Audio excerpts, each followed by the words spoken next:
Let's go do a ride. There's a party on the radio. Happer and Schaefer. Happer and Schaefer. Happer and wah, Schaefer. It's Connor and Mike. Yeah.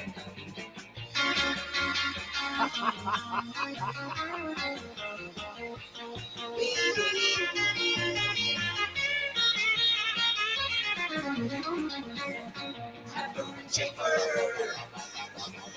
Happer and Schaefer. Happer and wah, Schaefer. It's Connor and Mike. Good morning and welcome in. Happy We're summer. so blessed. Happy summer. It's summer. Happy summer here on Happer and Schaefer on 1620 The Zone and on 1620thezone.com. Connor and Mike and Joey with you this morning. Unbelievable. I am That was making awesome. the rare executive decision on this show that we are playing that at 8 a.m. before I have an opinion today. Okay. For the people Yep. that haven't gotten the chance to hear it. We'll do that. We're going to run it back. We're running it back at 8 a.m. Good. That was incredible. And so now you know we've been trying to will it into existence and we've been, kind of dancing around it. But now you know officially it's summer. Summer. When you hear the Happer and Schaefer Open. And then when you hear the Happer and Schaefer regular open again, it'll be back to fall. It'll be football season or something. Wah. So good. Just Oh, good. unbelievable stuff.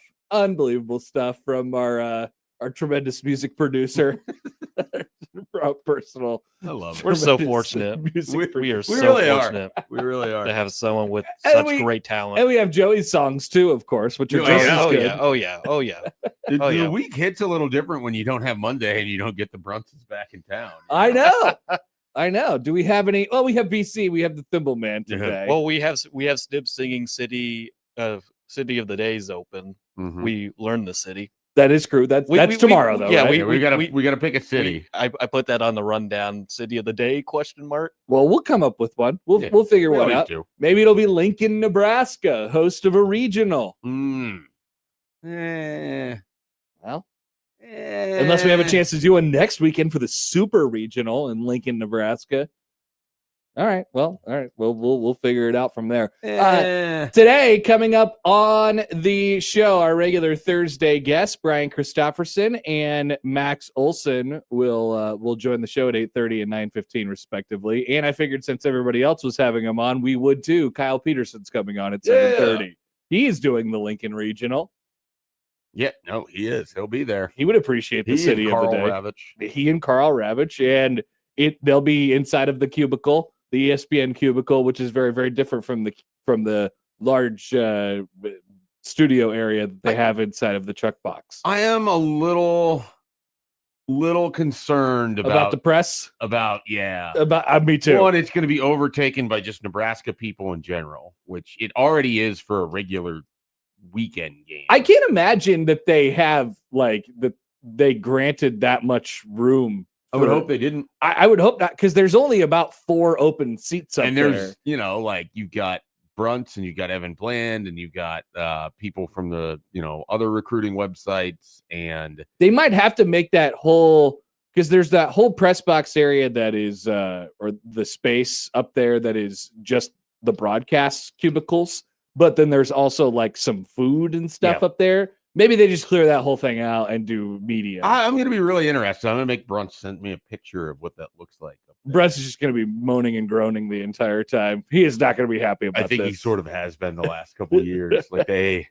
That place is just not designed for the amount of media that now covers the team. Oh yeah, by the way, we let alone forgot visiting media. We forgot to mention one of the 4 seats that is available in the main press box is behind a giant pillar. Yeah, a giant load bearing. I have pillar. covered games from behind that pillar before. Oh yeah.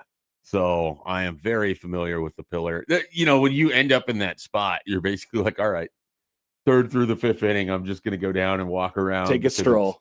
It's covering a baseball game. Nobody wants a straight recap as it is anyway. Exactly. I can't stand sitting up there for more than 30 minutes at a time. But, when we're doing the radio, we're trapped up there. But A lot of times you're up there in the March and April because it's better weather-wise being in Very. there than it is being outside. Very. It won't be that way this weekend, though, where it will be tremendous.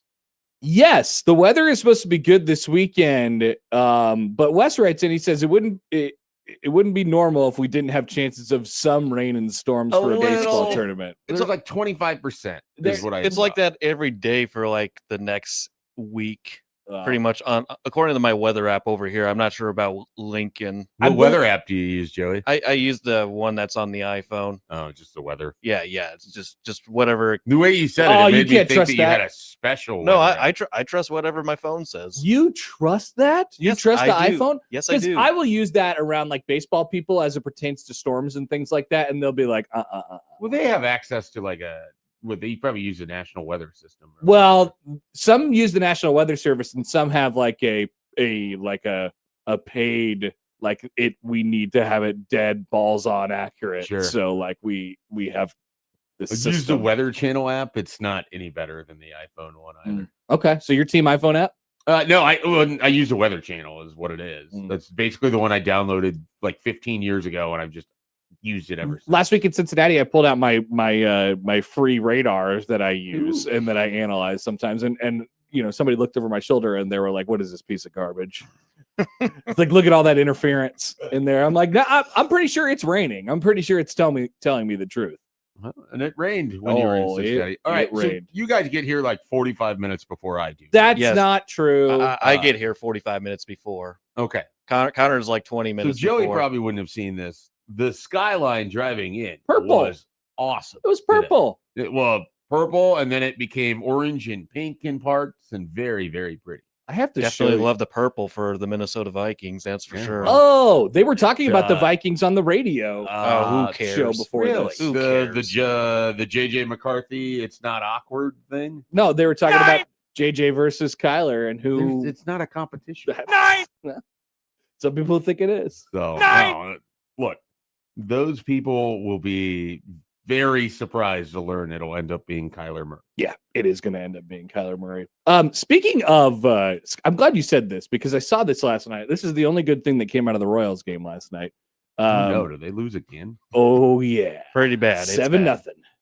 So 0-6 against the Yankees. They got outscored 50-10 this year. 50-10 in 6 games. Way rougher than I was expecting. Not good, but. There was this. If you're watching along with us on YouTube, you'll be able to see this. This is taken by excellent photographer in Kansas City, team photographer for the Royals, Jason Hanna. I don't even know how this is possible, but this is the photo he took last night from the first base camera well.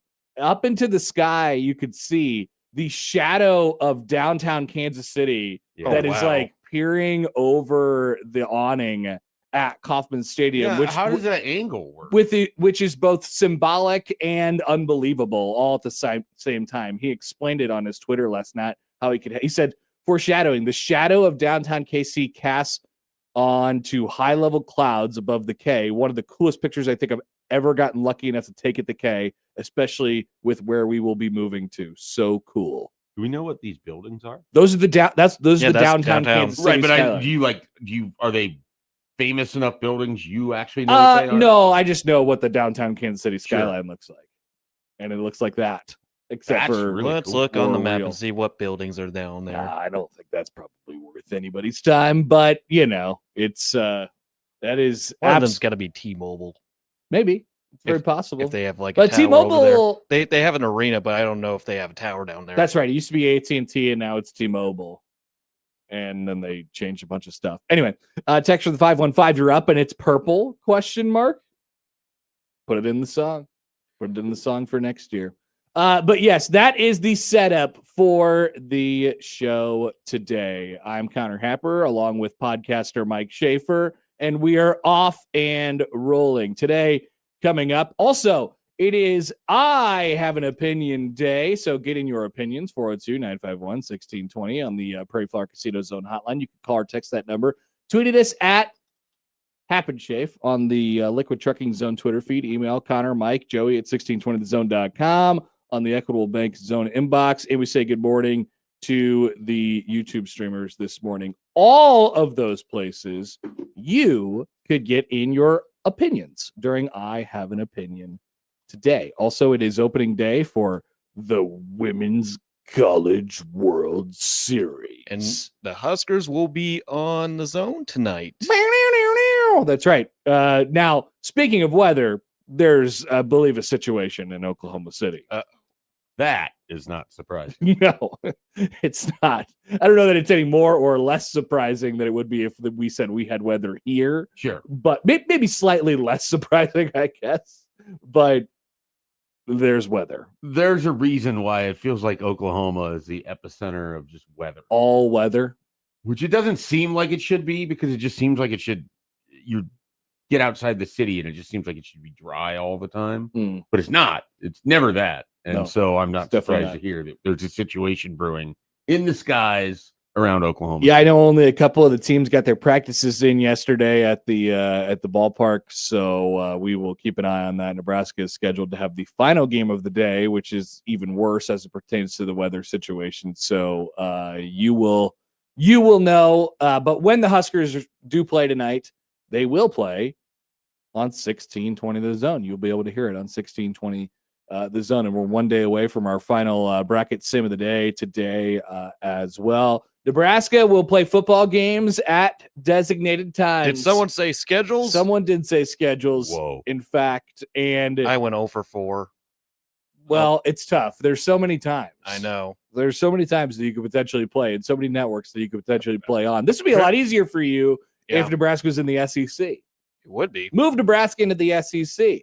Or if you're in the SEC, you could cry loudly about oh my goodness, about your setup this season for one particular week. Yes. That is what the Arkansas AD is doing. We'll get to that conversation today. Also, we'll talk about this next. There was some movement in the basketball transfer portal overnight. A lot of the guys came out of the draft, came back into college basketball, and there's going to be about 4 or 5 guys out there who changed college basketball completely, who came out of the draft and are now going to go back to into college. And hope you saved your money. Yeah, you better have some money left over.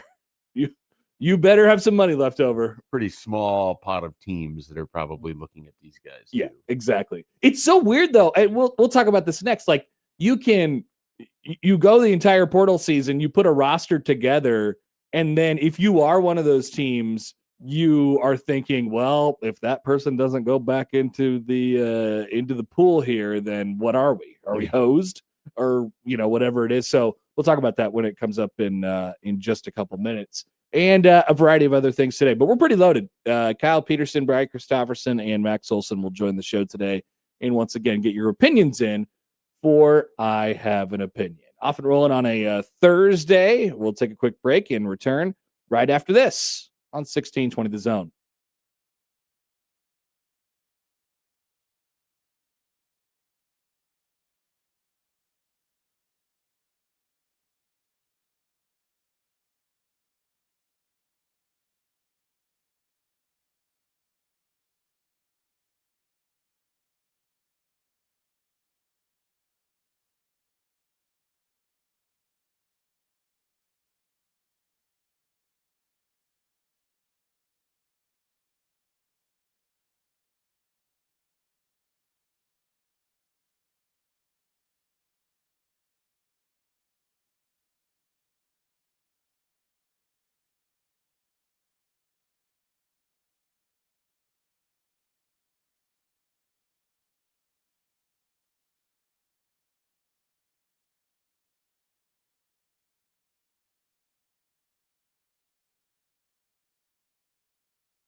So I guess I didn't know that yesterday was like the last day for dudes to come out of the draft before the NBA draft actually happens to go back to college basketball. You're seeing a large trend of this over the last couple of years, obviously, because they can go back to college basketball, transfer to wherever they want, and make a whole boatload of money for another year before they go off into the NBA or start their professional careers. And then I suppose they could probably come back.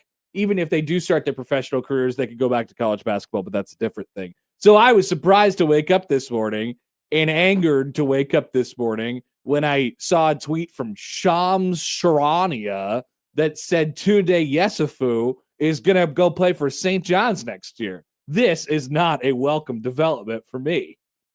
That guy is good. He averaged like 18 points a game at Baylor. He was their best player. I watched him play with my own eyes. That was the same game where the horse crap call happened, I believe. And horse crap call. Yeah, that guy's going to be an absolute savage at St. John's.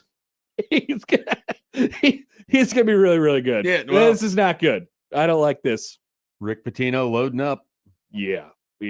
And so honestly, I don't know what else St. John's has done in the offseason with basketball. Like they lost a few guys from last year's team. They did, but they're gonna continue to add, and they've added already in the transfer portal this year. And then this was the main one from last night. Milan Momcilovic from Iowa State. Yes, the 6'8", 50% 3-point shooter who made 130 some threes last year. 130 some threes. 6'8".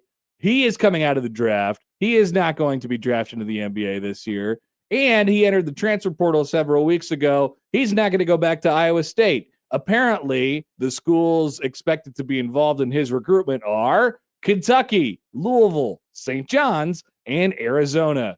I am shocked. This is not good. There's like one school not included that I'm like somewhat surprised by, but otherwise, if you were like, hey, give me money whipping teams. Boy. Arkansas? No. One of the big wigs. It's got part of Arkansas in its name. Kansas. Arkansas State. Oh. Arkansas. Yes, Arkansas State, the money whipping known team for throwing their money around the SWAC conference or wherever they're at. No, Arkansas State would be Sunbelt. I was thinking Alabama State. Yeah, so I figured Kansas would be involved in that. I am not at all surprised to see the Kentucky and Louisville front and center in this thing. St. John's and Arizona. How many more players did Louisville need? Louisville is probably one of those where it's like, how does that even work? Kentucky was the one that I thought of immediately because they've sort of had a disastrous offseason that has now righted itself, and then it's all probably going to end up fine.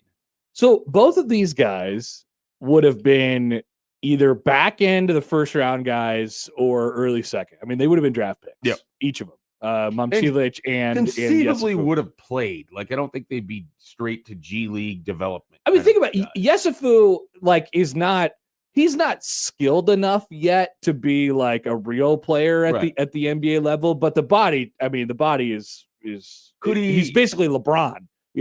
That's what his body type is. Wow. And you can find something for him to do. Exactly. And same with Momcilovic, who that guy. He's 6'8". He shoots 50% from three. I don't need to know any more information. Okay. You come in 6 minutes a game, you shoot a couple threes, you get a foul and a rebound, we'll call it good. So those guys would have been on NBA rosters, and they are going to they're going to play college basketball for $8 million next year. Yeah, exactly. There's much more of an incentive to return to college basketball to play on a 1-year deal like that than there is, where you're going to play a lot more. You're not going to harm your future ability to get drafted or play in the NBA either.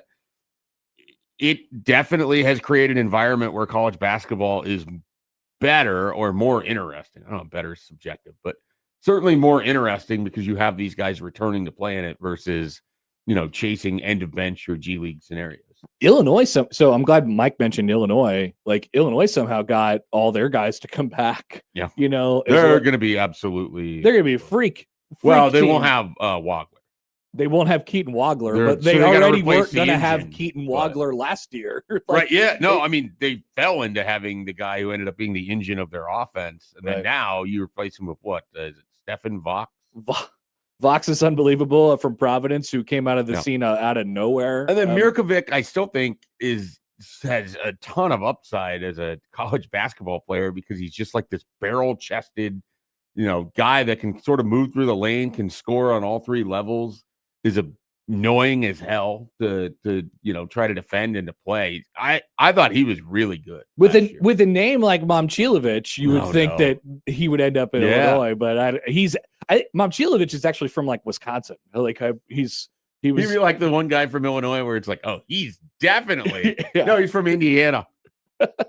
I think he's like from the Midwest somewhere, or maybe in the state of Iowa or something like. Because I remember when I did all that the research earlier on in the season. So these guys are coming back Milwaukee.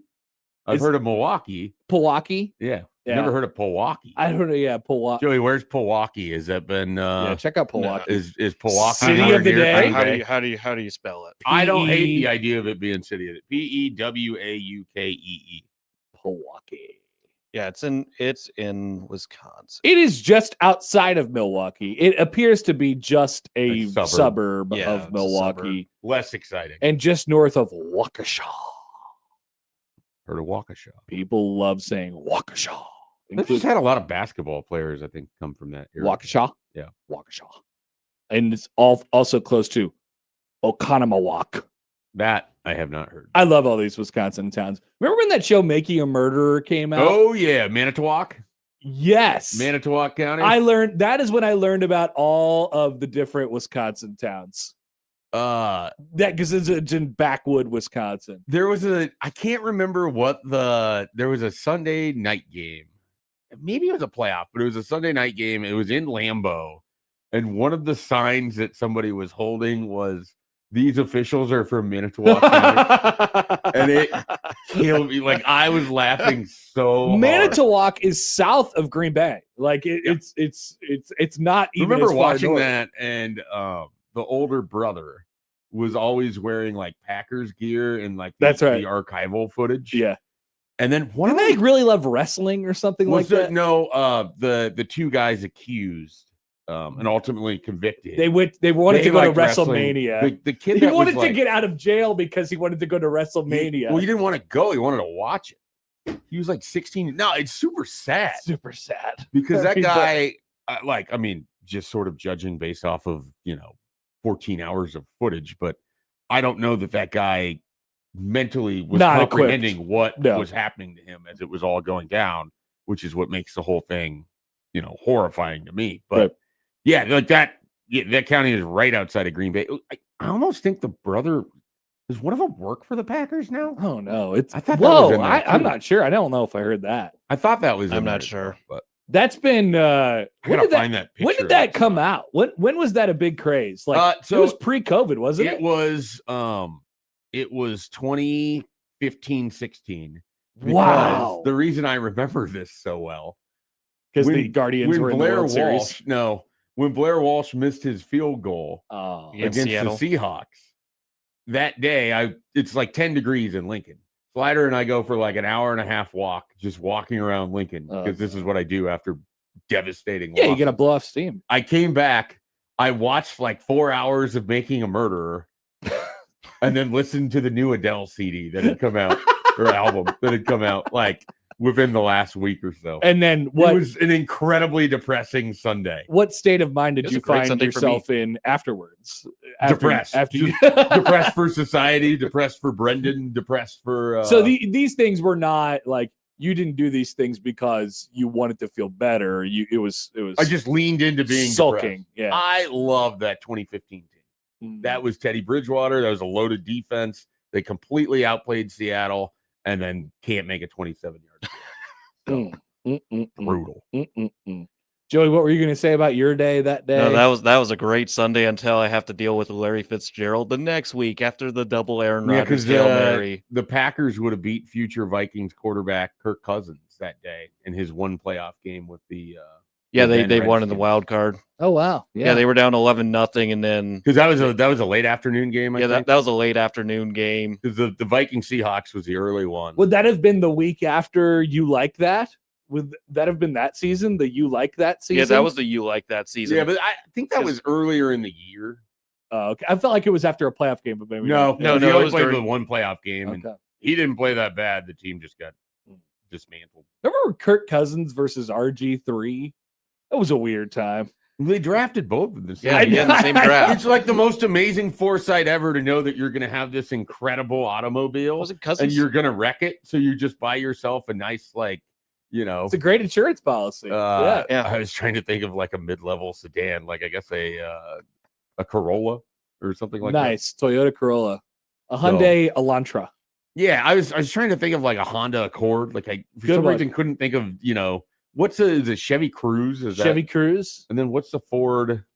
Fusion. That's the one I was trying to think of, but I was putting Ford Cruze and I was like, that is not right. Ford Fusion is That's just not alliterative. They perfect. won't do it. I think 50% of the people in Omaha have a Ford Fusion. What did you used to drive? Me? Yeah, Like my first car? Yeah, your sedan that you had when you were working in Lincoln. Oh, I had a Chevy Malibu. Okay. That's another one that would've for a worked for period of that. time, and I also had a Hyundai.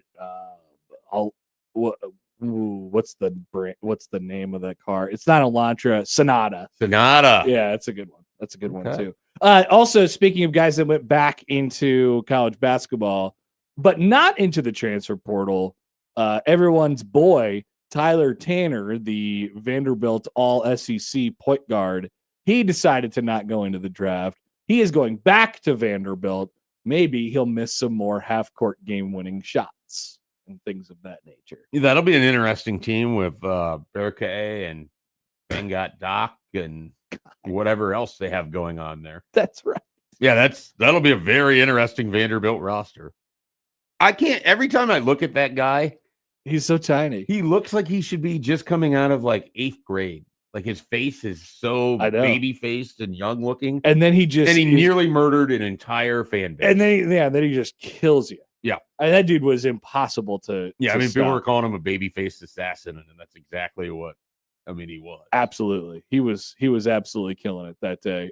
So there you go. A nice little influx of talent back into college basketball last night after the draft. Do you have any predictions on Milivojevic, or kind of botched that? I know what you're saying. Probably.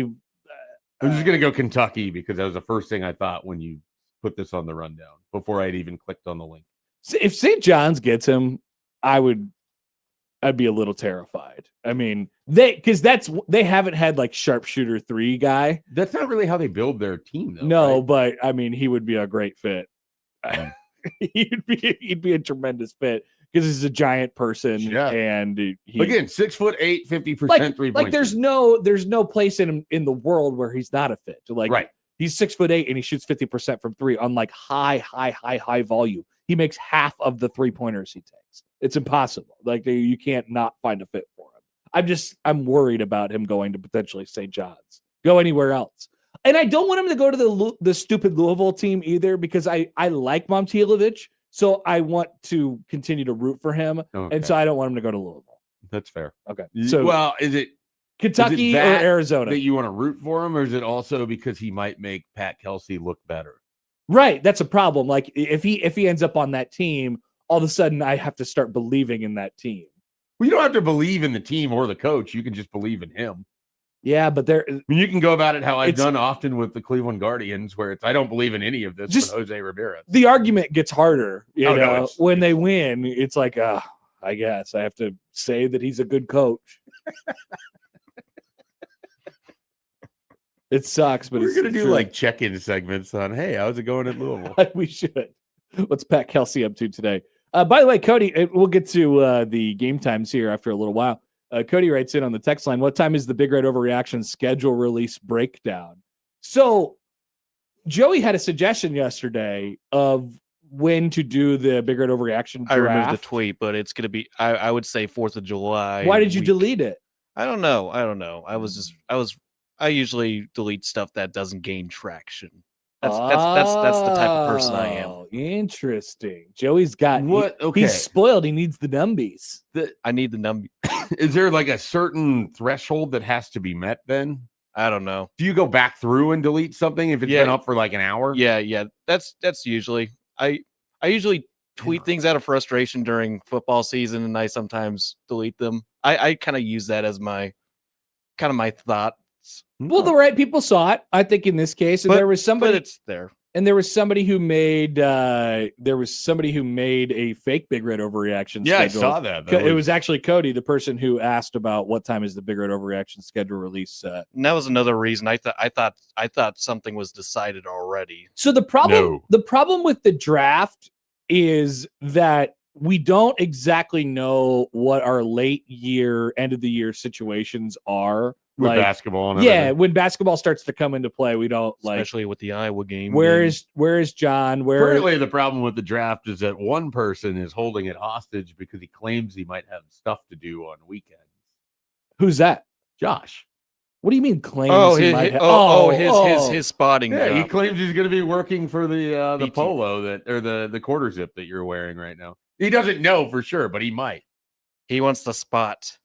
And then he would be unavailable for everything. For every Big Red Overreaction? I don't think That's so. what he claims. That terrible. is not legal. That's not legal. That's how You're I an felt idiot. about it. That's not legal. But I'm last man in, so I get no opinion. Matt did 100 Big Red Overreactions last year. Josh has to give up a weekend of doing spotting to. He has to give up a few weekends of spotting. Yes, that's right. And we're probably, I don't know what we're going to do for the Oregon game, if we're all going to be partying or whatever. And, that one has he to be could figured spot out. during Big Red Overreaction. I promise you, I will be doing the Ohio game, which is at 11 a.m. Why are you promising this? Because I've already submitted a proposal for what we could be doing as a station for the Ohio. Well, I mean, I guess the other option here is if we have a bunch of, maybe Big Red Overreaction is changing. Right before our that's eyes. the idea on the Ohio one is it's going to be a live Big Red Overreaction where people can come out and watch as it happens. Yeah, and maybe that and happens. just watch football in general with myself and whoever else is fortunate enough to be with me that day. Maybe that happens a few different There times. should be a theme song for Big Red Overreaction. Make it happy for any bad result for Nebraska. They were playing. I was listening to the afternoon show. This is a few weeks ago, and they were playing the different opens that were available for Big Red Overreaction based on wins and losses. I realized I'd never heard these, and then they claimed like they had sort of been buried for a while. I didn't know that there was different ones. Well, I think they're like really old. I don't know where they like suss these things out. Text from the 515, which Big Red Overreaction is Schaefer going to be stuck with? Well, that's what the draft is there to find out. A lot of them, it sounds like. Well, there seems to be a bit of a tax. If you're new, then you get taxed, and you'll have to probably do one or two that you really, really, really don't want to. And now that we have multiple, we'll get to this in the 7 o'clock hour, we have multiple later than 6 o'clock kickoffs earlier in the season, 2 of the first 3 weeks. And we now have noon 30 kicks. And we now have what? Noon 30 kicks. Have you heard of this? What's this? What are you talking about? What's a noon 30 kick? It's game starting at 12:30 Eastern time. Ohio State has their first game against I think it's Ball State. It's at 12:30 Eastern. So 11:30 on what network? BTN. Interesting. But So yeah, they changed up the times on it. Certain weeks they are changing times. I know Nebraska has a BTN game against North Dakota at 6:15, which is new. Which the kickoffs usually on those are like 6:10 to 6:15 anyways. Yeah. So maybe that's more of a actual time. But I don't know. Maybe they're changing it. I've never seen that. I've never seen it advertised. I saw the that way. 6:15 and I was like, that's different. But I haven't heard of noon 30. No, I haven't seen that. Thank you, Dana. Matthew writes in on YouTube, is it really considered overreaction? In my opinion, the reactions are spot on the majority of the time. Oh no, some of the reactions are definitely overreactions. Yeah, it's gonna be rough. I will miss sitting in this chair for Big Red Overreaction. Where are you? You can still do it. I'll leave it to Peter and Jake. Oh, you're gonna miss it, and then also volunteer listen- to not be here. I'll listen to it. Oh, Joey, I will listen to just it. remember, you could sit in that chair whenever know I you want. can. You are the godfather and the producers of Big Red Yes, Overreaction at this very moment. This is like Joey And talking so about. you can't sit there and be like, no, I'm gonna miss it. And then volunteer to not do it. Yeah, this is Joey like talking about Blue No, Jay I'm- overreaction time. Yeah, I where he- miss it. I'm being thoughtful The for my amigos are breaking coworkers. up. I'm being thoughtful for my coworkers. They need hours. Oh, yes, of course. Thank you, Joey. I will Very, very supervise thoughtful. them at home, listening to it while watching more football. And with a Or beverage. you can join for the, live overreaction somewhere where there will be football on the television. Yeah, I'll you can show be up. there in Yeah, person. You I'll won't even be have there. to produce. I'll be in the audience. You could just be there. You I'll- could heckle. I'll grab a beer and Yeah, there you watch, go. enjoy. And an old fashioned. Yes. Get yourself a Yes. beer old fashioned. Yes. Those turned into alternate- scary times for Joey. Yes, it did. It did. Let's leave Detroit and Detroit, Joey. All right. When we come back, we will give a local shout out. It's not Friday shout outs yet. We'll give a local shout out. Somebody that I'm very jealous of. We'll do that when we return. Also, we'll get to those game times. Kyle Peterson will join us at 7:30. We're back after this on 1620 The Zone.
Wow. While you guys were talking about whatever you were talking about, TVs and living situations, I was diving into something that I just learned about. Okay, so Daniel Jones, the quarterback of the Indianapolis Colts, he apparently has a girlfriend, and Whoa. it is Nicole Elatrachi. What? So Neil Elatrachi, the surgeon guy.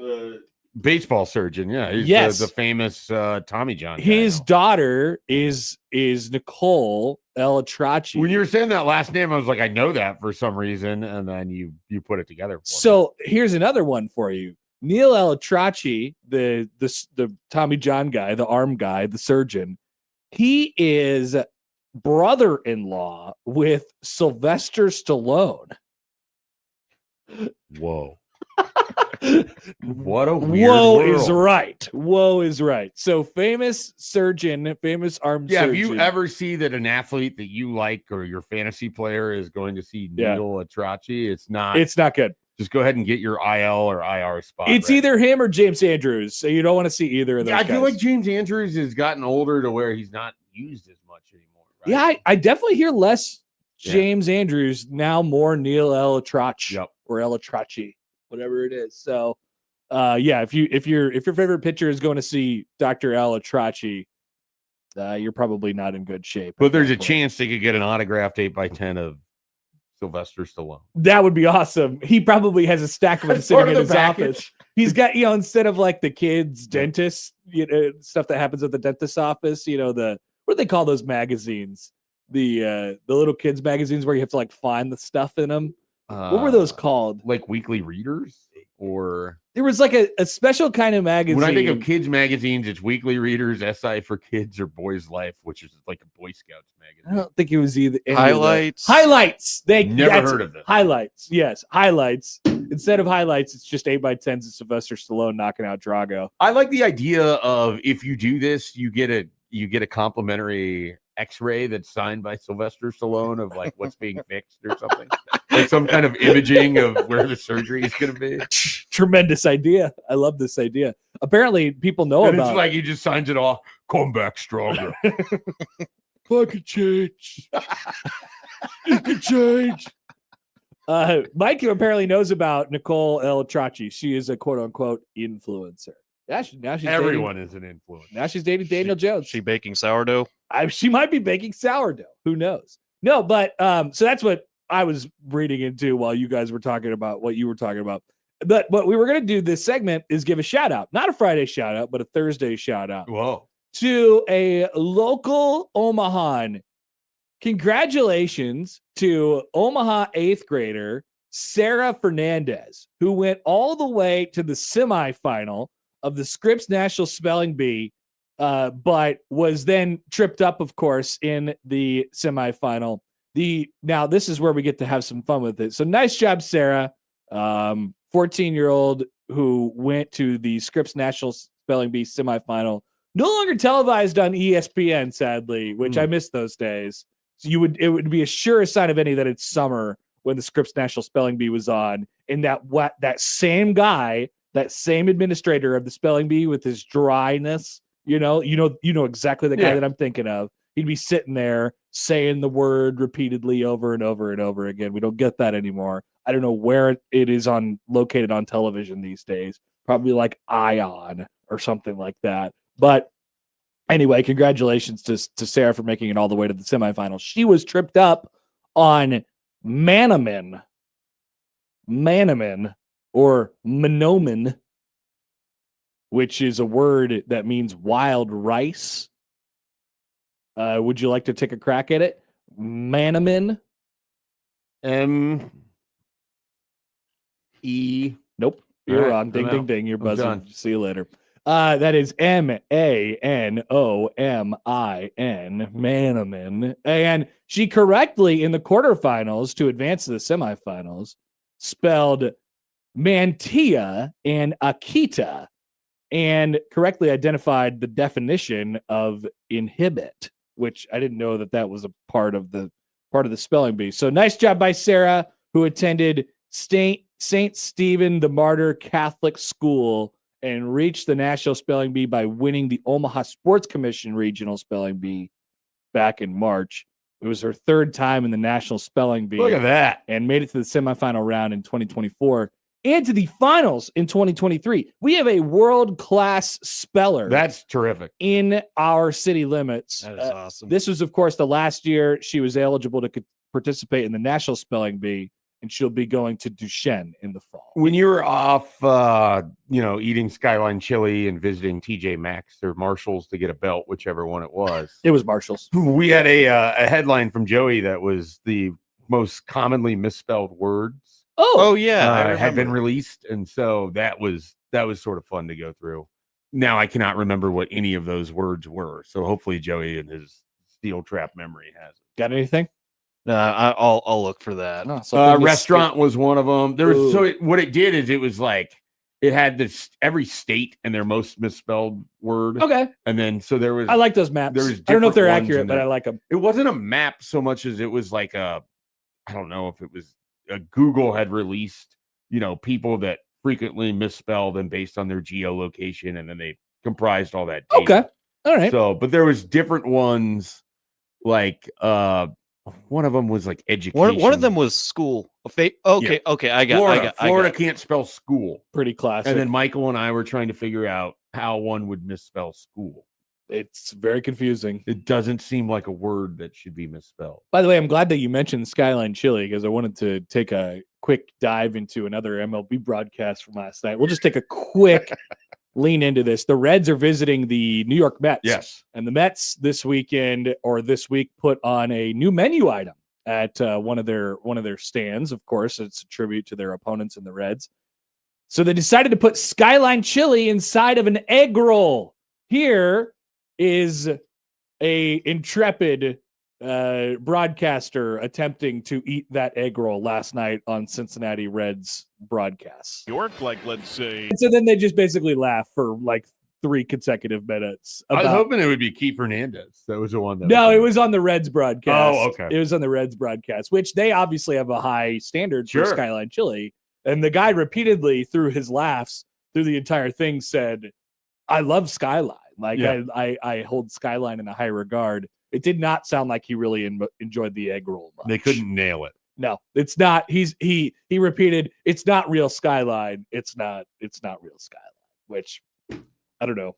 I made it at my house because I got a can of it one time, and it was very similar to what I had at the restaurant when I had it last week. Sure. So I don't know. They hold their Skyline in a high regard. There's no doubt about it. All right. Let's take a break. When we return, the 7:00 hour is on the horizon, much like the purple sky this morning. Nebraska will play football games at designated times, and a certain athletic director in the SEC is very, very unhappy with seemingly a very normal thing.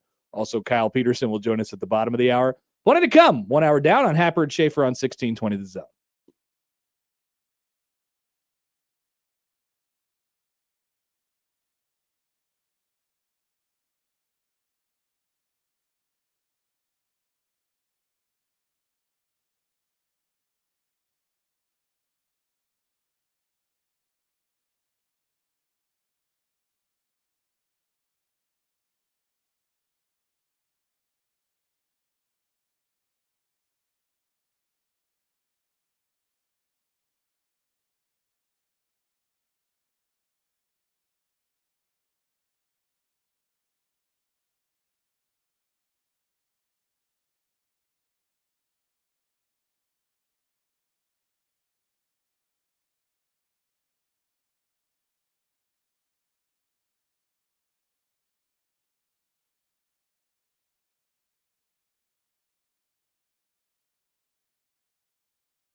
Got a tweet from the Highlander.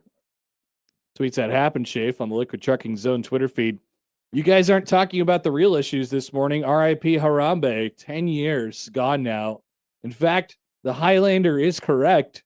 10 years ago today, Harambe was shot at the Cincinnati Zoo. And what a moment to relive again. And then we could talk about how Mike Francesa would keep saying the gorilla over and over and over and over again. Totally forgot about that. This incident it has its own Wikipedia page. I'll read it to you.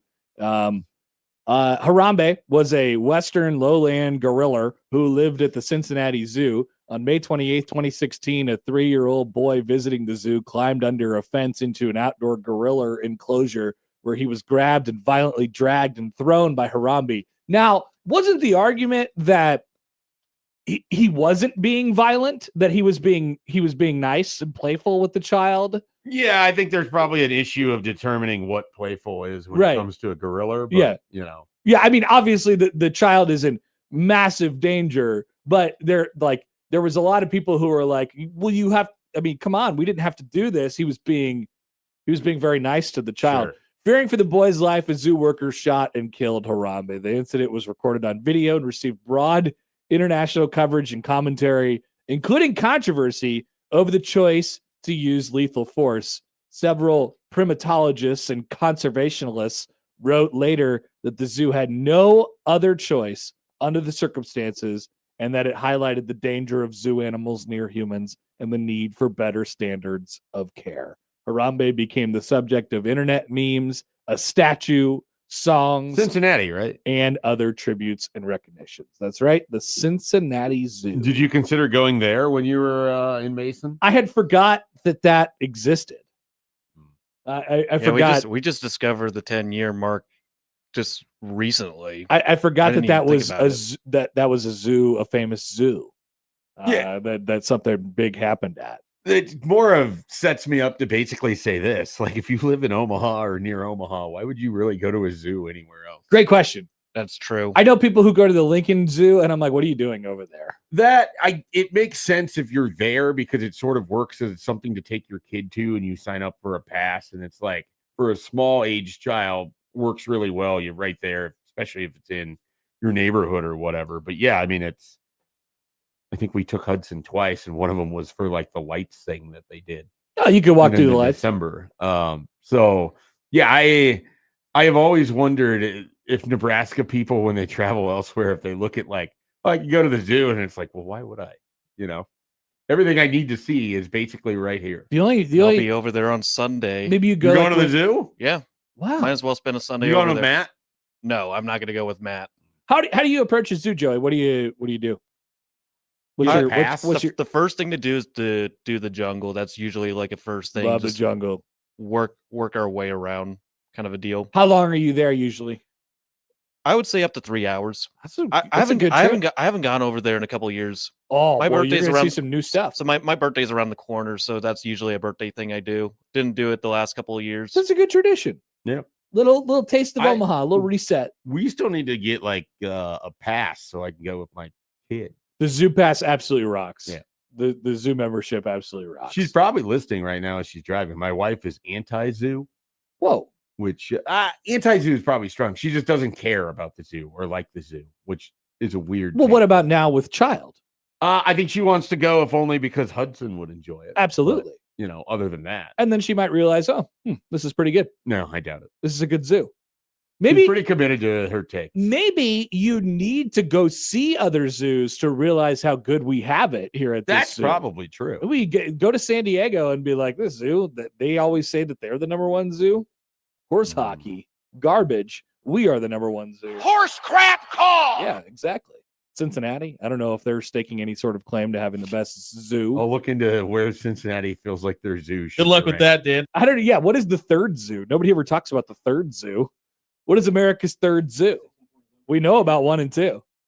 It's probably some like innocuous. Maybe that needs to be the city of the day if we can figure out who the third zoo is. All right. Should I Google it and see? Are there zoo rankings? Oh, definitely. I guess there's rankings for everything. America's best zoos. The Well, it sort of depends on the source, I guess, that you get out of this. But I am on a list that 10best.usatoday.com. Omaha's Henry Doorly Zoo and Aquarium, number 1. Number 2, the Cheyenne Mountain Zoo. Okay. Is Number that just 3, Yellowstone, though? I don't know. I could look that up. Great question. Then number 3, Cincinnati Zoo and Botanical Garden. Okay. And, wow, where is San Diego? San Diego is getting absolutely jobbed. People don't want the San Diego Zoo anymore. Unbelievable. They're out on it. Wow, that was a ranking as of just a couple months ago. Severe text in Bronx Zoo, which I had. Famous zoo. Yeah. Interesting. Cheyenne Mountain Zoo is in Colorado Springs. Okay. Okay. So not even in Cheyenne. I was thinking Wyoming. A blog here says the Arizona Sonora Desert Museum in Tucson, the Alaska Sea Life Center in Seward, Alaska, and then Omaha at number 3. See, Omaha seems to be St. Louis. St. Louis tied with Baltimore. The problem with the St. Louis Zoo is that you'd have to be in St. Louis. But you could think about Arch Madness if you wanted to. So you were talking, this was probably a couple of weeks ago, you were talking about the places of which it just fills you with sadness when you think of these because of Creighton basketball. Mm-hmm. But you you went through the places that were safe, but you didn't say St. Louis. Wouldn't St. Louis be one of the places that's safe for you? St. Louis is safe. Yeah. Okay. All right. It must have just been an oversight. St. Louis is always a safe spot. I mean, they've had some bad losses there, but I mean, and then I was like, well, maybe it's a Cardinals thing that he wouldn't. But I didn't. I am anti-Cardinals. That's Right. true. There's no doubt about that. Which is understandable. So Cincinnati does seem to be vying for, potentially a top spot Okay. on the zoo list. So maybe we should go there. And Well, you had an opportunity. Maybe compare. the next time you go out for Prasco in a year from now, you make an effort to go to the zoo, and then we can get your zoo report. Maybe it's possible. That could be your new bit. You just do zoo reports from Go places to- you travel. Yeah, people do the hot dog ratings or whatever, and all of them are stupid and none of them are interesting. I could do at least something interesting. I like the idea of you doing like a 2-minute TikTok zoo report. Andrew writes in on Twitter, people are angry because the zoo stiffened up the rope bridge in the jungle so it doesn't sway as much anymore. Is this true? Are people saying this on the internet? I would have no idea. Huh. We have zoo calls. Yeah, we got zoo calls, which is good. It's right up our alley. Here is Sal on the Prairie Fire Casino Zone hotline. Morning, Sal. Morning, guys. What's up? I'm here to give a ringing endorsement for why our zoo is the best zoo. Please. Yesterday, they had an unadvertised giveaway. They had many free kiosks. Some of them you could get ice cream. Some it was pop. They were giving away 3 free plushy little animals that would cost like $30 otherwise. All of the rides, the Sky Safari, were free. Wow. So it was unadvertised. They did that on purpose, but it was awesome. We just totally cashed in. And that's just another reason we got the best zoo in the nation. Incredible. That is terrific. Sal, thank you for the call. Thank you for the call. That is great. I don't know how often they might do that. I've certainly never heard of everything's free day at the I zoo. love that idea. But though. it sounds like a lot of fun. You just spring like it that. on people. You walk in, you're like, yeah, everything extra is actually free today. There is no extra. It's just Your you get child access. who wants that $40 manatee, it's free. That's amazing. That is the time to go. But you got to luck out, I guess. John writes in, he apparently did not luck out. We took our grandson to the zoo on Memorial Day. Apparently no one in Omaha cooked out in their backyard because everyone was there. Yeah, that's another reason why I think Shelby is less interested. Well, you got to go on like a Tuesday afternoon or Yeah. something. Everybody knows that. Same time you go to Costco, that's when you go to the zoo. But you can only pick one. You can only pick one. Fortunately, you don't need to go to Costco or the zoo every week. Here is Michael Severe on the line. Hello, podcaster Michael. Hello, I am a big zoo guy. Our family goes to zoos wherever we're anywhere in the country. We go to the zoo. But the Cheyenne one was amazing. So they have a bear enclosure where they take the bears out of the enclosure and they let the little kids go in and hide food around the enclosure. And then they move the kids out, obviously. Whoa. Send the bears back in and you watch the bears go find your food. It was That's awesome. an amazing adventure we took when we went there in Colorado Springs. I would love to put food down for the bears to eat. And Would you be pushing the kids out of the way? what kind of food were they allowed Only to kids. put? So I don't know if you've been in these zoo stories ever, but they have this meat stuff that looks like a giant chub, And that chub is just ground up whatever. And they give them that in these little cups, and they take that out and they hide it around the area. No kidding. That's awesome. So You you're should saying go, though. They also have a bunch of eagles that got injured that are in a big enclosure there, and all kinds of really cool animals that have gotten hurt that they have at the sanctuary. It's a really cool zoo. Michael, I will. Are you okay? Are you taking a walk? What's going on? Yeah, I'm almost back. I take a 6-mile walk in the morning, and so we're almost home. And apparently when you talk and you walk, it doesn't sound great. Okay. I just wanted to make sure everything was okay. It did So sound like you- there was some shortness of breath. Connor, there. 57. I'll be 57. I'm Connor. impressed. Give me a break. 6 miles every morning. I mean, great job. Dog's in great shape. I'm not. All right. Thanks, Michael. Bye-bye. Go to the Cheyenne Zoo and take walks. Be like Michael. Be like Michael. Be like Michael. It's pretty good. Joey, have your family's not over by Colorado Springs. I keep getting They're that. confused. they're They're not like terribly far, but about 2.5 hours Yeah. because I have to go around the mountains. so you could check out the Cheyenne Zoo sometime. Yeah, I was in Colorado Springs for a day trip when I was in Colorado for a couple weeks during the winter break. So there is the option. I don't know when I'm going to be in Colorado next. It's most likely in December again. Put it down on the list. Cheyenne Mountain Zoo. Check it out. I'll go to Cincinnati. You take care of that one. Schaefer, you can go to San Diego or something. Okay. Yeah. I was at That sounds like a great deal for you. I was like, okay, I'll go to the Bronx Zoo. Like I haven't done that yet. Oh, yes. You go to the Bronx You Zoo guys- when we go to the Big East Yeah, tournament. I was just gonna say Big East tournament. You can spend Why a day not? over there. awesome. Go to the Bronx school, That would be great. Bronx Zoo, then go to Cat's Deli. That's a hell of a day. Right, yeah, Schaefer we- seems interested in all of this. Who do we need to talk to get this on the books? We for just need to go. 2020, Anything's possible in New York. 2027. We can So, fly through the beautiful LaGuardia Airport, which is Oh. spacious and not at all Oh. stressful. the two different experiences could not have been, because the second time was like right after it had gotten done. Unfortunately, Very you have to So when you do have to take a car to get to the You city, still have to get there. yeah, and it's impossible Yeah. to do this. But So when I flew in to New York 10 years ago, we flew into Newark and then we left through LaGuardia. So at least I did not have to experience that airport twice. But LaGuardia 10 years ago would have been in bad shape. yeah, Like, it was in bad shape. LaGuardia was right good, now yeah. is in great shape. Yep. We love it, folks. It's good. They're terrible. Speaking of things that are in great shape, I guess it would be dependent on your view on these things. Nebraska football, they have games in which they have now assigned times for. Did someone say TV times? Someone said TV times, indeed, Joey. They will begin the season on September the 5th against the Ohio Bobcats at 11 in the morning on FS1. A season opener in 11. That's not particularly common. No, I was thinking about this. I don't think they have kicked off at 11 to start a season in some time. It's always been 2:30 or nighttime for Well, they've my had memory. so many, The last time I think was that South Alabama Right. game. because they've had so many games since then where they're playing a Power 5 opponent or they're, in Ireland or whatever. it UTEP is. was 2:30, right? Yeah, it was. Or they're playing on a Thursday like they did with Minnesota or Cincinnati. Yep. So you just haven't had like the common, group of 5 opener or whatever it is. So it's a little bit unusual to have that 11 a.m. kickoff. I kind of obviously I like 11 a.m. kickoffs in general. I like it, especially with the opening week though, where it's not like a prime opponent because football Get it out starting, of you the just way. got to get right in there. The last home opener that opened at 11 a.m. It was obviously the second game because you had the week 0 against Illinois, but Fordham was an 11 a.m. kickoff in 2021. I remember that Fordham game. That guy had like 40 tackles. Yeah, he did. That was awesome. He did. That was a fun one. It was trying to think of the running back who had the really big day that day. Oh boy. It would have been 21, right? Yeah. Was that Yant?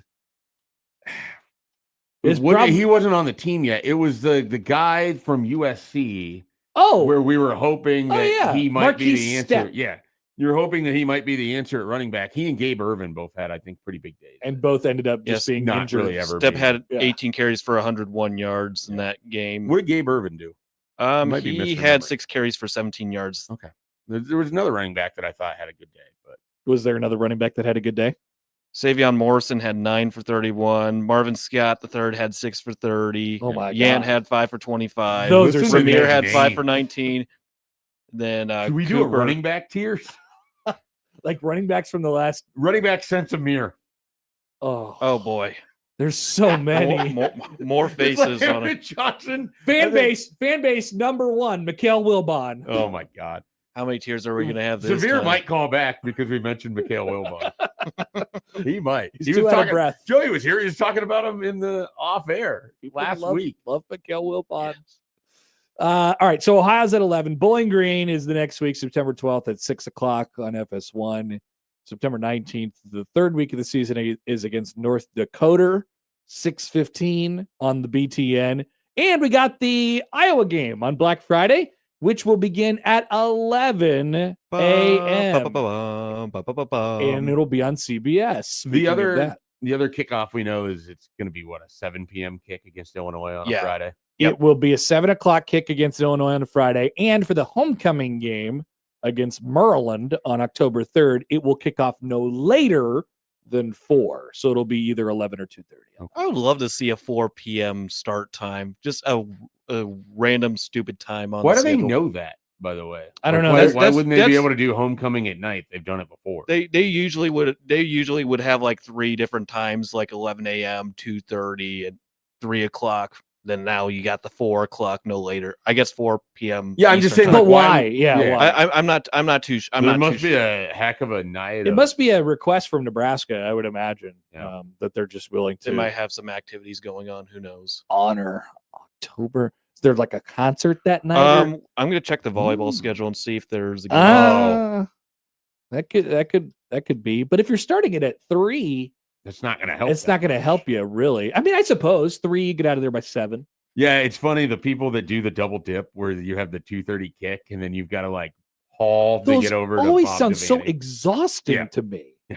Such a long day. Nebraska gets their tails whipped in football, and then you're like, let's go watch volleyball. Yeah, my friend basically is always like, yeah, it's great. You get to spend 3 hours being depressed in the football stadium, then go as fast as you can over to volleyball, watch them murder a team, and then go home and be like, okay. What Things aren't so How'd I bad turn after out? all. Yeah. Things aren't bad after all. did you figure it out on the volleyball schedule? No, they don't have the conference schedule yet, Oh, okay. which I'm surprised. Weird. So there you go. They will play those games at those assigned times. A couple night games in 3 weeks. North to Dakota at start the 6:15 season. is weird to me. That should just be an easy 11 a.m. game. Wow. But I guess they've got to hit certain quotas for BTN or something. I don't know. No idea.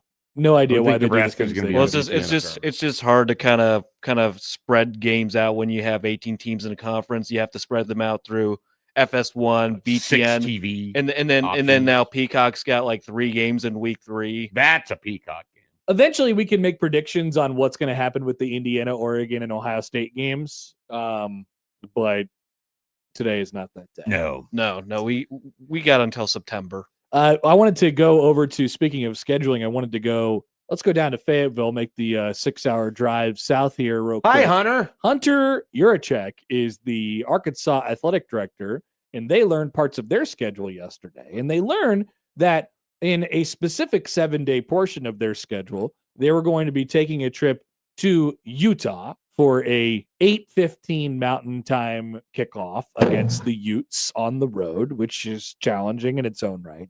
And then coming home the next Saturday, once again, Saturday, a normal day to play college football, and play Georgia in their SEC opener. That game has now been assigned a kickoff time of 11 o'clock in the morning. Normal kickoff. A normal kickoff time.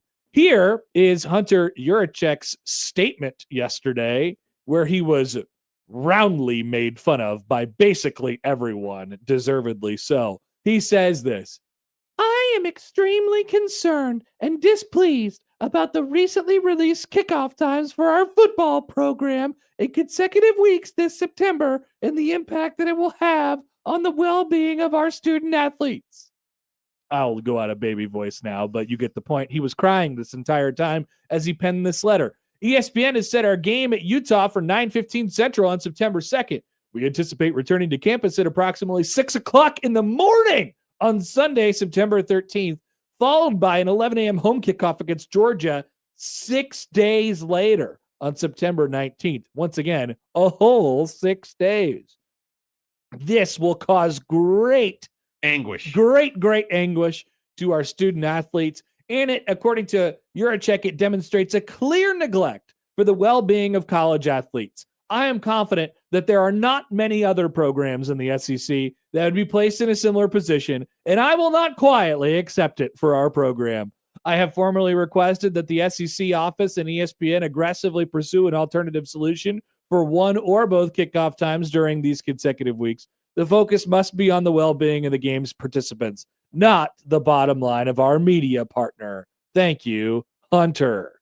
I didn't see him complaining about Arkansas playing their game against Nebraska at 8:30 tonight, 45 minutes earlier. Hunter, dude, like, what's the deal here, man? Can we Did he not read the room at all?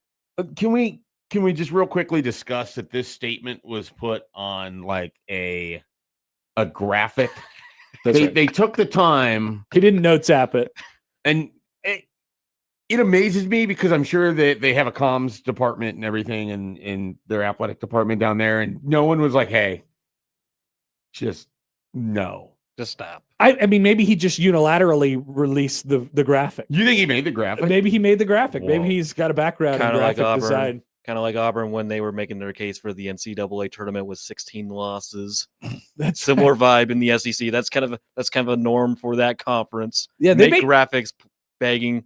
Great point. They make graphics for everything in the SEC, and they make graphics for the athletic director complaining about a very normal period of time in between games. I don't understand this. I don't at all. I don't see Purdue complaining about playing an 11 p.m. local kick against UCLA. I'm sure fans are upset about it, but I haven't seen anything from Purdue's athletic director regarding that. Everybody has if the point was, hey, look, man, we are put in a tough situation because our TV partners all the time, and the conferences, it requires an absurd amount of travel, and like if we're talking about this in an overarching sense, okay, I could go along with you, and frankly, I could go along a little bit with the final line of his statement, which was, hey, look, not everything needs to be about TV. I get it, and I think that is absolutely correct. But number one, that is not what this is about from Hunter Juracek. It's just a normal period of time. Like he is misjudging the length of time, I think, in between games. And number two, that ship has sailed a long, long time ago. You should consider yourself lucky to have like that set up to where they didn't make Georgia on a Friday, or to where they didn't make the Georgia game on a Thursday or something like that. Yeah, it's going to take them a while to get back from Salt Lake City. Not that long, by the way. It's not all the way across the country. They're just jumping one time zone. It's not like they're jumping three. So it's wild to me. And he was immediately roasted on the internet, deservedly. So. As everyone with a brain knew that he would be. I can't tell. I don't think that there was anyone who was like, you know what, Hunter, I think you got a really great point here. Yeah, I don't know. Keep it rocking. Maybe you don't want your $72.4 million that was distributed to you in the 2024-25 fiscal year that you get largely by being an affiliate of ESPN and not affiliate, but a partner with ESPN as your media partner and everything else that comes along with being in the SEC. Yeah, Hunter. And when you accept that money, with that comes the sort of idea that you were kind of at the mercy of how the television schedule will work by forces that go beyond whatever works best for you. And so when I hear coaches and ADs talk about this crap, I just roll my eyes now because, like you said, Schaefer, I mean, this ship has just sailed long ago. If we really want the true real life answer to, hey, this is neglecting the well-being of our student athletes, it is. But we've been doing that for a long time now. Yeah. You aren't going to, put the, toothpaste back in the bottle it's or over. Whatever it is. Like, look around. Everything that's nice is largely because of these contracts that your, conference has signed. Honestly, Arkansas is probably just experiencing this for the first time because they've never had a primetime game before. So, sorry. They're terrible. Roasted. Get roasted, Hunter. Maybe his real complaint is that they're going to be so bad they don't want to be televised. They don't want to play Georgia at all. Yeah. Like, remove Georgia from the schedule. It is dangerous. They want cupcakes. The opposite of RPI massaging or whatever. He should have released a statement that said, it's just dangerous for our student athletes to play Georgia, point blank, period. Bring back the cupcakes. Also, we're going to get massacred. I know we need to move on real quickly, though. When did we start covering the coaches' meetings, things like this? So a couple years ago. This has gotten ridiculous. Bad. Like there's so much that has come out of these SEC and the Big Ten things where it's just like Feinbaum set up a stage there like 2 or 3 years ago, and it's gone way it's downhill just like since. complete whining. That's all it is. Everything that's come out of it is whining. Because that's what they do. They get together in Destin, and then they complain. You're in Destin because of all of this. I know. The Big Ten meetings were on top of a mountain in California. At some point, just be thankful for this insane existence that you have. Yeah. It's shocking. They were talking about the money that they don't have, and they were at a 5-star resort. It's great. We'll take a break. Kyle Peterson, who will be on the call this weekend for the Lincoln Regional. That's right, the Lincoln Regional. Also, college baseball expert will join us on the other side on Happer and Schaefer on 1620 The Zone.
right. So one thing about me is, I get FOMO. And so if everybody else is talking to Kyle Peterson, which everybody else has this week, we assume he's going to be in high demand because he's doing the Lincoln Regional coming up this weekend. So we had to do it too. KP, good morning. What's going on?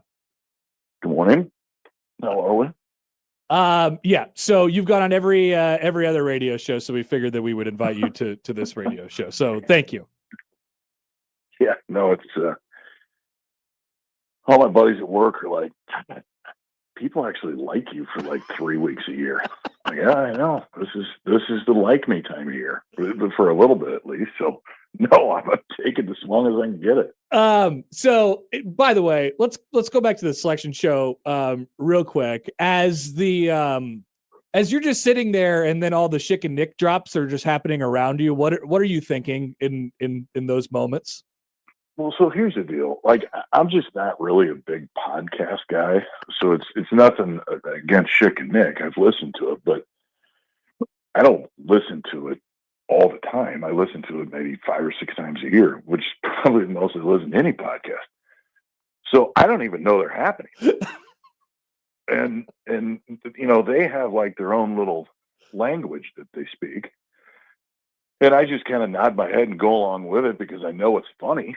I just don't totally get it. It's like when you were the kid and people were telling jokes and you didn't really understand it, but you laughed because everybody else was laughing. It's kind of like that when I do it. But man, I love sitting with those guys. That's a fun show to do every year. It adds to the dynamic because you come off as like the straight man, like, and everything else is kind of happening around you. It's I just happen to be there. So as it's unfolding in front of you and the bracket is unloading, I think, obviously there's the local ties here, but when this Lincoln Regional came up and it was Ole Miss and Arizona State, I mean, immediately I would think that college baseball's eyes were sort of drawn to it a little bit with 3, powerhouse names, or at least 2 plus Nebraska, I suppose here. Is that right? I mean, given from a national college baseball perspective, that this is one of the biggest ones this weekend? Yeah. I mean, that's why we're going to try to get it on ESPN and ESPN2 as much as we possibly can. Listen, you got former national champs on the other side that are playing each other. Granted, it's been a while for Arizona State, but regardless, an insane amount of baseball history in a setting that is going to go crazy. And Nebraska's really good. So when I saw it, I mean, full disclosure, we get it. When did I get it? I got it at probably midnight the night before. Mm-hmm. And you're going through it. And then with our production folks, the next morning you're talking about, okay, where should we focus? And that was the first one for me. I mean, I think there's a handful of them that you can look at and say, I think Southern Miss is really tough top to bottom. I think KU is really tough because a lot of times you got to look at the 4 and figure out is the 1 going to be able to not throw their ace day 1. Right. And I'll see Will here in a couple of hours. I don't know what they're doing, but if you're KU, you probably have to because Northeastern can beat anybody. Nebraska's probably got a decision to make. So, we're tracking all of this all spring. Is Nebraska going to get a regional or not? And it's been so long for it. When did it kind of come onto your radar that this could really happen in Nebraska at a place that, in Lincoln, where it hasn't happened for 18 years to host this event? I think when they swept SC. When they swept SC, then it opened. There's people paying attention to it across the country, don't get me wrong. But when they swept SC, then everybody looked at it a little bit differently. In the run, I mean, going out, I know that they got beat 2 out of 3 at Oregon, but they didn't beat Oregon once. And they weren't going to play UCLA. So for me, it really came down to those 2. And I mean, they played a real schedule early in the season, and then to finish where they did in the Big Ten, but particularly those 2 series. And you go 4-2 against SC and Oregon, then it starts to, that's when the host stuff starts to really get loud. KP, when was the last time you've been to Haymarket Park? So I was actually talking to a buddy of mine last night at dinner. I think the only game that I've ever done there, or games, was during the NHL strike in whatever year it was. It had to be, my son was born in 04, so it was probably 05.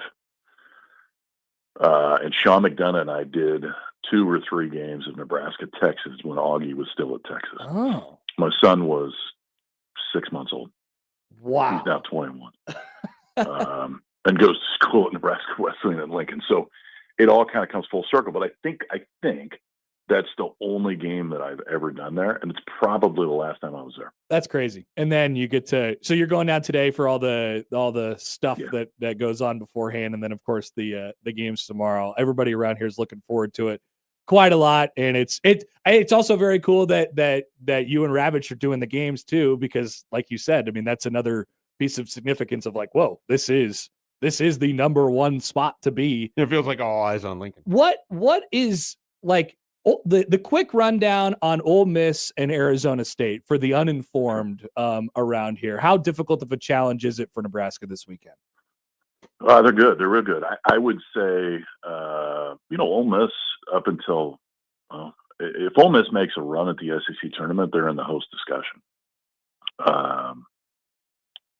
Which is one of the reasons. I mean, they're one of the highest twos, so that tells you they're fairly close. They can be very offensive. They can swing and miss a lot, but there's a ton of thump, and they're real arms.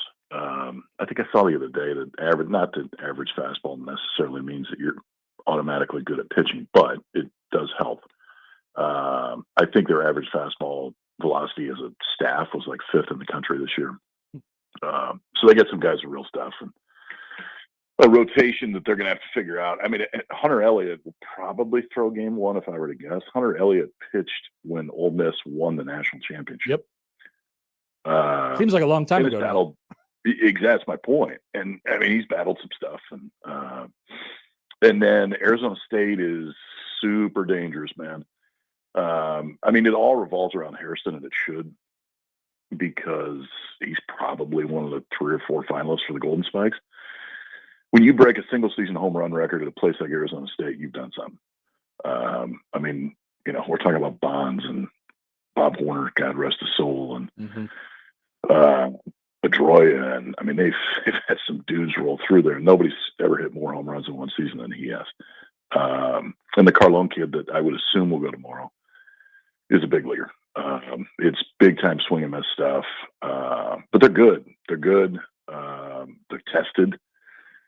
Obviously, that league was good this year. It was KU and West Virginia were at the top, and A-State was right in the middle of it. So, yeah, man, it's going to be fun. And the brands are awesome. Like the Arizona State brand is the one I grew up with. Ole Miss is the one that my kid grew up with. So that part makes it fun, too. Kyle, you've been in this game for a long time, specifically college baseball. I mean, as a player, now as a broadcaster. We had a discussion way earlier in the year, Connor, if you remember, sometime in February, where we were just sort of discussing, is college baseball kind of having this moment? Like, the sport just seems to be on an upswing. What would you kind of attribute some of the popularity and the rise of college baseball to? I don't know if it's one thing. And this is not meant to be self-serving, but I do think that it has a hand in it. I think the accessibility of it now, whether it's on Plus, whether it's on ESPN Plus and digital, or whether it's on Big Ten Plus or whatever it is. But yep. I mean, if you go scroll through on the ESPN app on a Friday in April, you can probably watch 70 games. I mean, when I started doing it, the first year I did this was the first year that we did super regionals, and that was in 2003. We put them on TV that time for the first, or that year for the first time. And the only reason I got the job was because they needed humans. They had never had to staff 8 different college baseball sites at once. So they gave me a chance. I thought I was going to go do 2 games, and that was 20 whatever years ago. So I think the accessibility and the ability for people to see teams all over the country, and then to tell some of those stories throughout the year instead of jamming them into 2 weeks out of the year, has really helped. I'll tell you the other thing too, is Major League Baseball treats college baseball differently now, drastically different now than it used to. It's why you see less rounds in the draft. It's why you see, to some extent, less minor league teams, because they are drafting more college guys because they're more prepared. They can move quicker through a system. And it's not the end all. The high end high school kid is still going to sign. But it's a great development program for Major League Baseball. And that's why you see some of these guys get there so quick.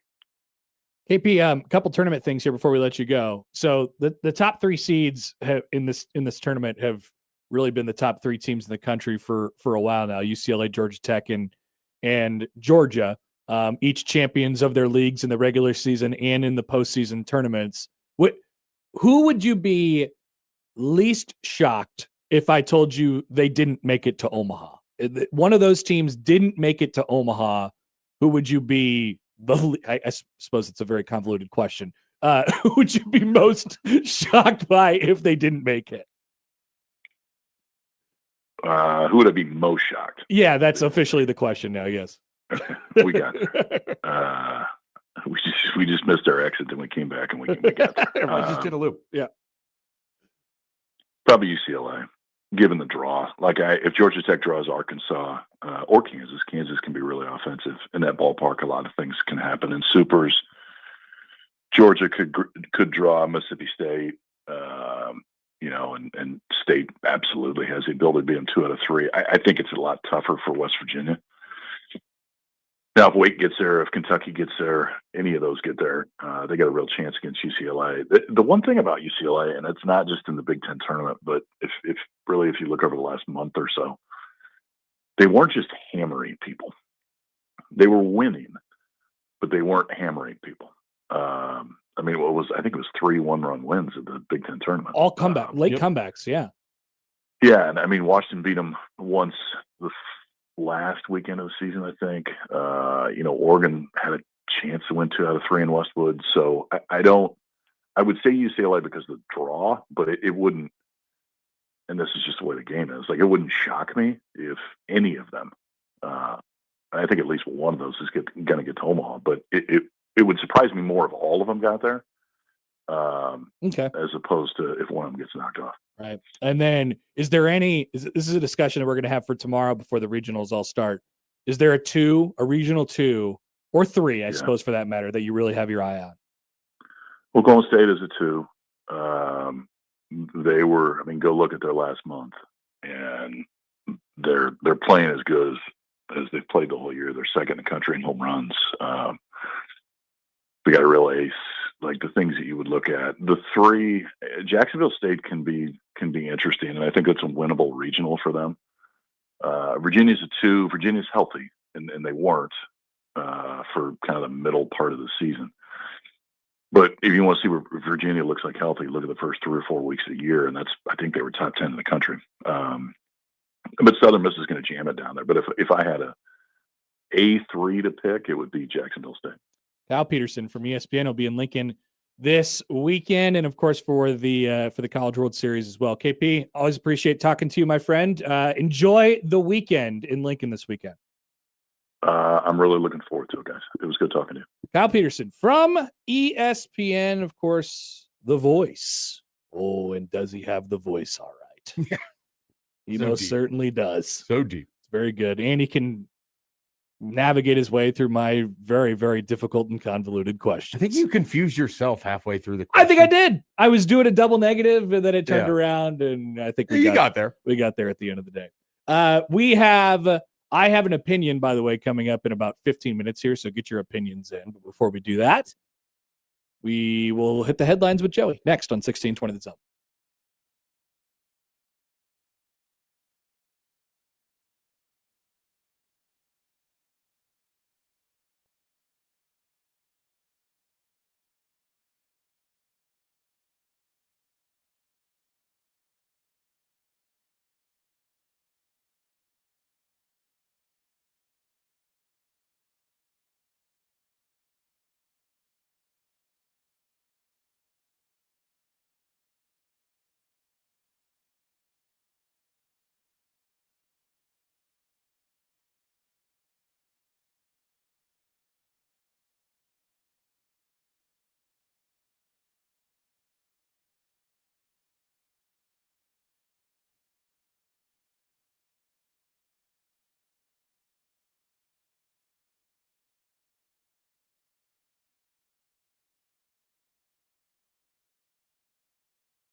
All right. Don't forget to get your opinions in. I Have an Opinion comes up in just a couple of minutes. But first, the headlines. Joey, what are we cooking today? Pittsburgh area man accused of tearing down home with excavator after wife says marriage is over. Okay, interesting. He just said it's actually over, and we're gonna blow this thing up. All right. Fascinating. Right, second one, Illinois tourist gets DUI after stealing Key West police cruiser. Pretty self-explanatory. Okay. I So kinda- there's nothing in there that's like, all right, what's going on with this person? Yeah, the guy is drunk. He wants to Okay. be a cop, so he takes a police cruiser, just rides around. I and think we go gets to caught. Pittsburgh. I'm I did- surprised it's I a did- cruiser in Key West. Like a lot of it is just people on scooters and bikes in that community. I know. So And that golf one's carts, kind of And interesting, usually, that. and sometimes it's drugs too. Yeah. That situation. I read that headline on purpose just so we could get to this one.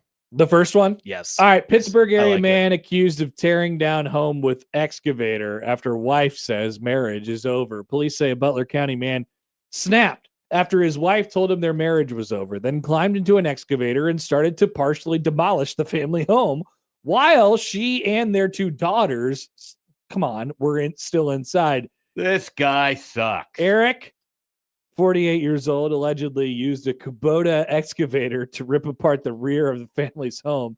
Investigators says the damage was so severe that there are concerns about now the home's structural integrity. Police say the incident unfolded on Tuesday morning in Martin Road in Buffalo Township. I think he's crazy, quote. That's why I don't drink, one nearby resident told KDKA TV. Drone video shows the massive damage left behind after police say an argument between the husband and the wife spiraled out of control.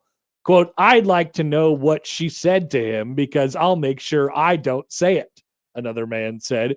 42 years I've been married, but I've never threatened to tear the house down.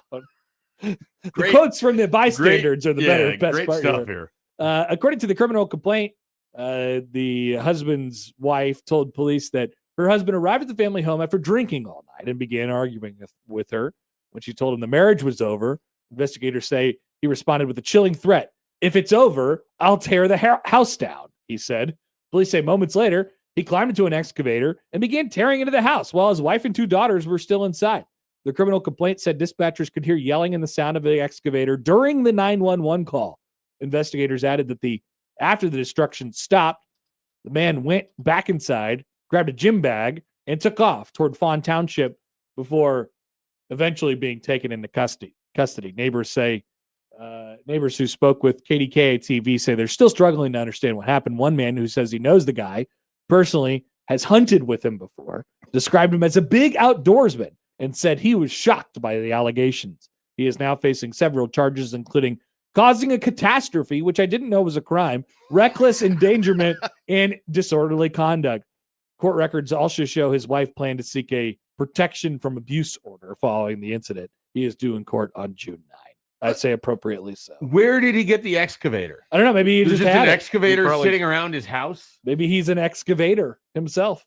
I wonder how much those cost. I mean, to they're get an huge. excavator. So, like, he'd have to drive it to the house if it's not in the area, and if it's in the area, he'd have to have keys. He just started smashing the thing basically with the front, like, the wrecking ball. This is where you want like the true crime level detail, where it gives you the exact timeline and it shows you like, okay, the argument happened at 5:15, and then whatever this guy's name is, ends up- Excavator. Eric gets the excavator by 5:36. He's back home, by 6 p.m. Grabbed his gym bag and said, see you later. I need to Excavator know- hits door 5:36. So hypothetically, he works in construction or has access to this equipment, but I'm fascinated by Me it. too. But that's what we know right now from KB whatever in Pittsburgh.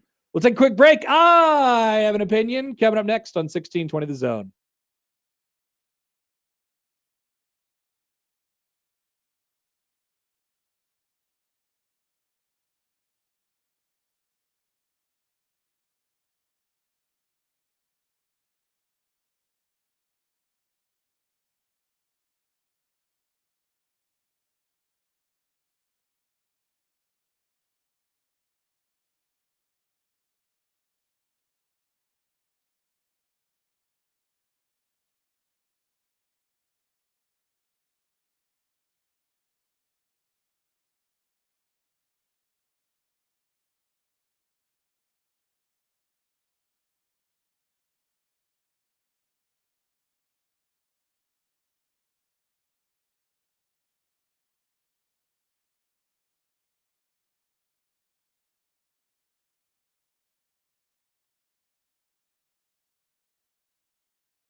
Happer and Wah, Schaefer, it's Connor and Mike. Yeah.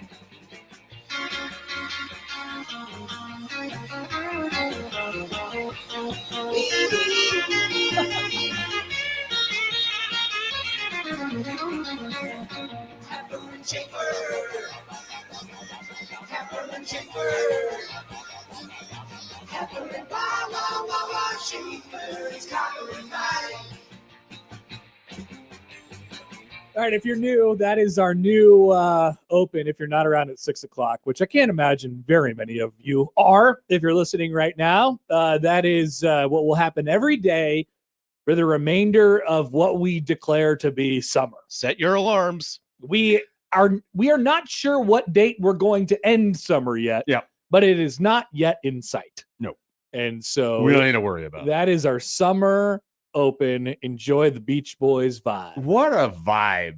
Like, if you just happened to have us on and you were driving and you had no idea that was coming, there's no way you weren't drumming on your steering wheel or enjoying that this morning. Incredible stuff. That's a It's good so idea for good. the drive home. I'll just play that song on repeat and just drum it down.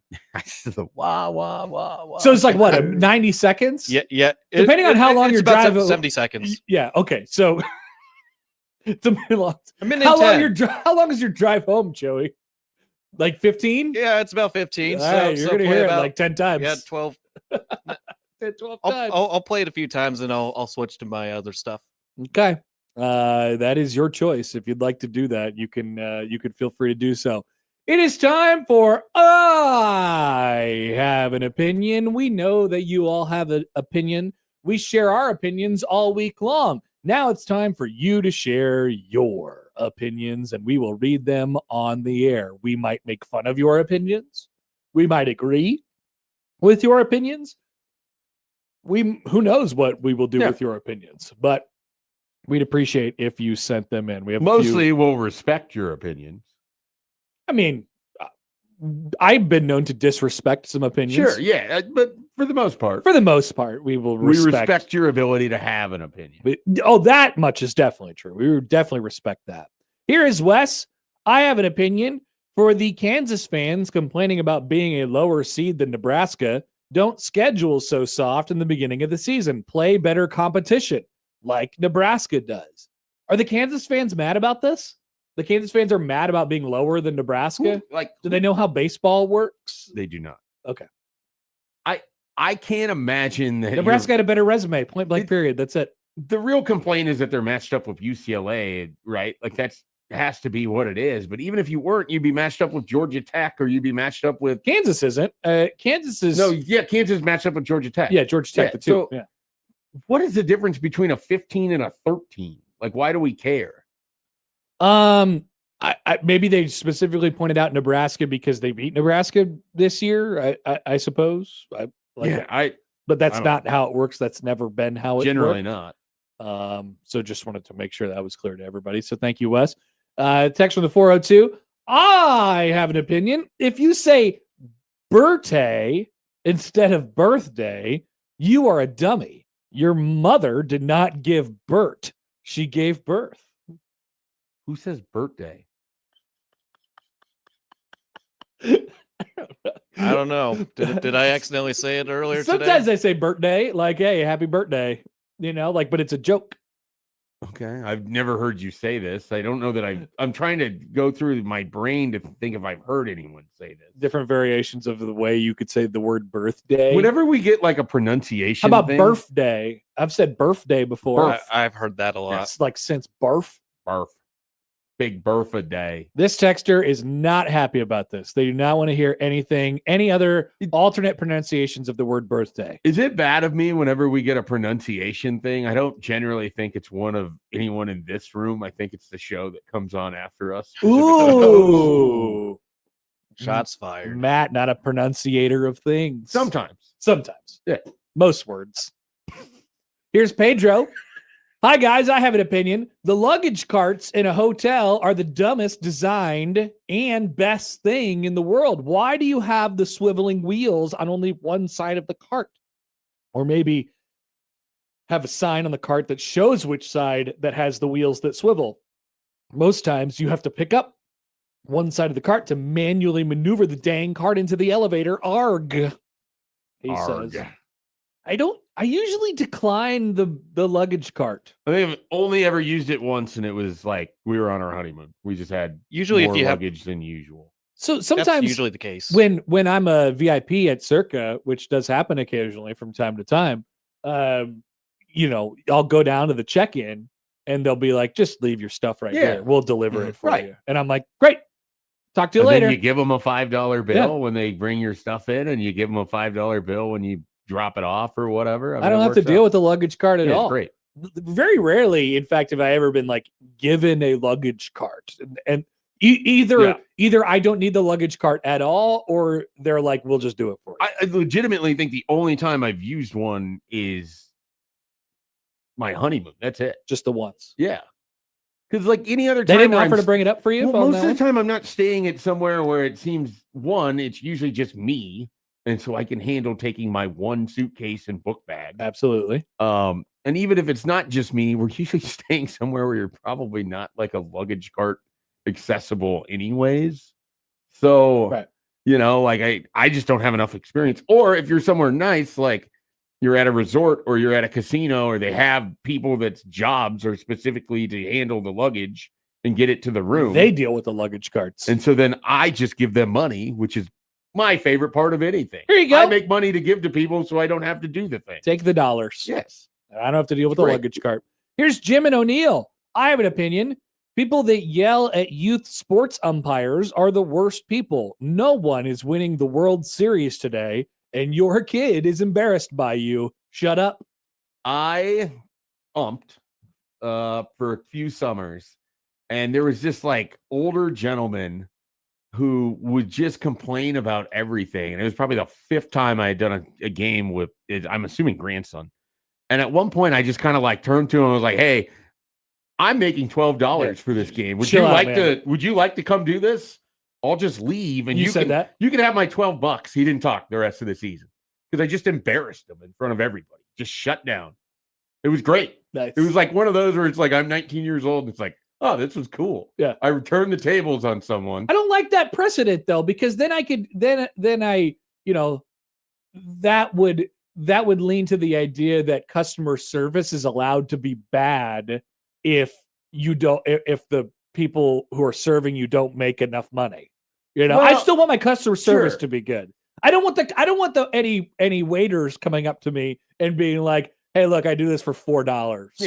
Yeah. Look, I don't want that At would the end of the customers. day, I am umpiring 14-year-olds playing baseball who might have a tough time making the Legion team in a few years. And you're doing Yeah. 8 games in one day as well. So No, I never did tournament stuff. It was just a local little league. So it was like $24 for 4 certain hours guys. of work. The idea is don't yell at these people. Don't yell at any umpires, really. I think that is an important part of You're an idiot. They're doing their best. They're trying really, Right. really hard.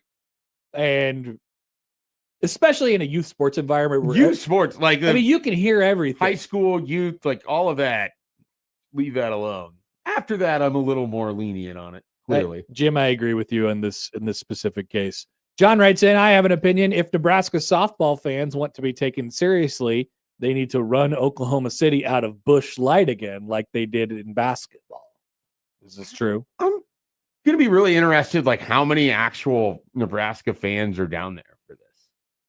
Because Me too. you're going to get the softball parents. You're going to get maybe some diehards. Like I don't know that it's going to be a giant caravan of people who are going to be in Oklahoma City, especially when you have another event right here in Lincoln that's going on where people are excited about that as well. Yeah, So I don't think I think this the is Busch gonna- Light is safe in Oklahoma City. This will not be a giant pilgrimage, I don't think, to Oklahoma City. I could be entirely wrong. They'll get but great support. They'll get Yeah. better support than anybody there, but not Will they get better support than in Texas? Is probably the Texas or Texas Tech or Alabama, maybe. Alabama. Arkansas. They They don't travel Well, they- because they have to take some 14 weeks to get back to Arkansas if they leave Fayetteville. That's what Hunter tells us. Rattlesnake Ron writes in, I have an opinion. Rule is a rat for renegotiating this $5 million deal for Nebraska to purchase his bad podcast and appear on the McAfee show. And Dannon is an idiot for agreeing to this and increasing his buyout. The rule spoke about needing to increase Nebraska's NIL when he was more concerned about how much money he could milk from the idiots who run UNL. That's from Rattlesnake Ron. Am I missing I mean, something? he's getting the money either way. It's Yeah. just how they chose to split it up through the contract. So I Yeah. don't think there's anything. Okay, That's thank you. me. That's just where I am. Am I missing anything? I don't think anything really changed here. He just wanted No, to put the structure of it goes through his LLC. he wanted to put a portion. quarter of his Yeah. of his salary into a different bank account, basically. That's what happened. Yes. There shouldn't actually be any opinions on this. And then Nebraska owns the distribution rights or whatever of Great. You know, They could produce Yeah, this the so podcast. then they can try to monetize it however they want to try to monetize. Awesome. So I don't see it as a problematic thing. I don't either. But whatever. Here is, let's see. Matt. Everything is aligning perfectly for having an opinion. I literally just switched over to the zone right as the Beach Boys song was playing. My goodness, way too long of an intro. Had no clue what was going on with the radio. Thank goodness it ended, so I realized it was just you guys. But goodness, cut it shorter. That was short. It's half as long as the Yeah, normal. that was short. Anyway, here's the original opinion from Matt. I have an opinion. Unless you are a semi truck or a truck with a long trailer, you do not need to turn left in order to turn right. Oh, this was from a couple weeks ago. Yeah, Never we've mind. had that All right, opinion. never Yeah, mind. we I was talked just about reading it. back in the text. Ah, Aaron writes in. Oh, this is an opinion. My birthday text birthday. reminded me that birthday text reminded me how much I hate when people say it's my birthday week. No, it's not. You have a single birthday. You are not born over a week. I've seen people proclaim birthday months. You people are way too self-absorbed. I don't even tell people my birthday at work because I actively don't want lots of people emailing me or texting me during that day. Maybe I'm a curmudgeon. Go have a fun day. Don't have a week. You are not that important. Even Jesus doesn't get days. I know because they don't give us more than one day off. Yeah. Look, I subscribe to any of this. Like, I'm very much not a birthday week or Keep birthday it tight. month person. I was very excited that my birthday was Yeah, on did a you day. have a nice birthday on Monday? It was fine. I mostly just rested the entire day because I was coming back from the long week in Chili Town, but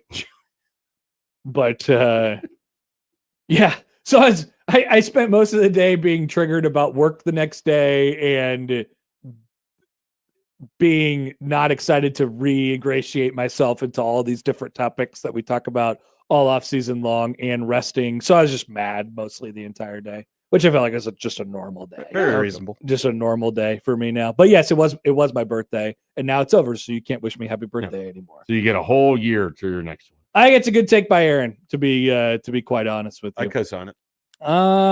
Here is John. I have an opinion. Speaking of yelling at umpires, I have an opinion. It is 100% okay to yell at Angel Hernandez. Yeah, no, professional umpire is fine. Whatever. I don't, mine is more the youth sports and like high school. Like, don't do that. Definitely not. Jasker Todd writes in, I have an opinion. Matt's idea of a clam chowder chimichanga is the dumbest thing I've ever heard. You're an idiot. It's hard to argue with that.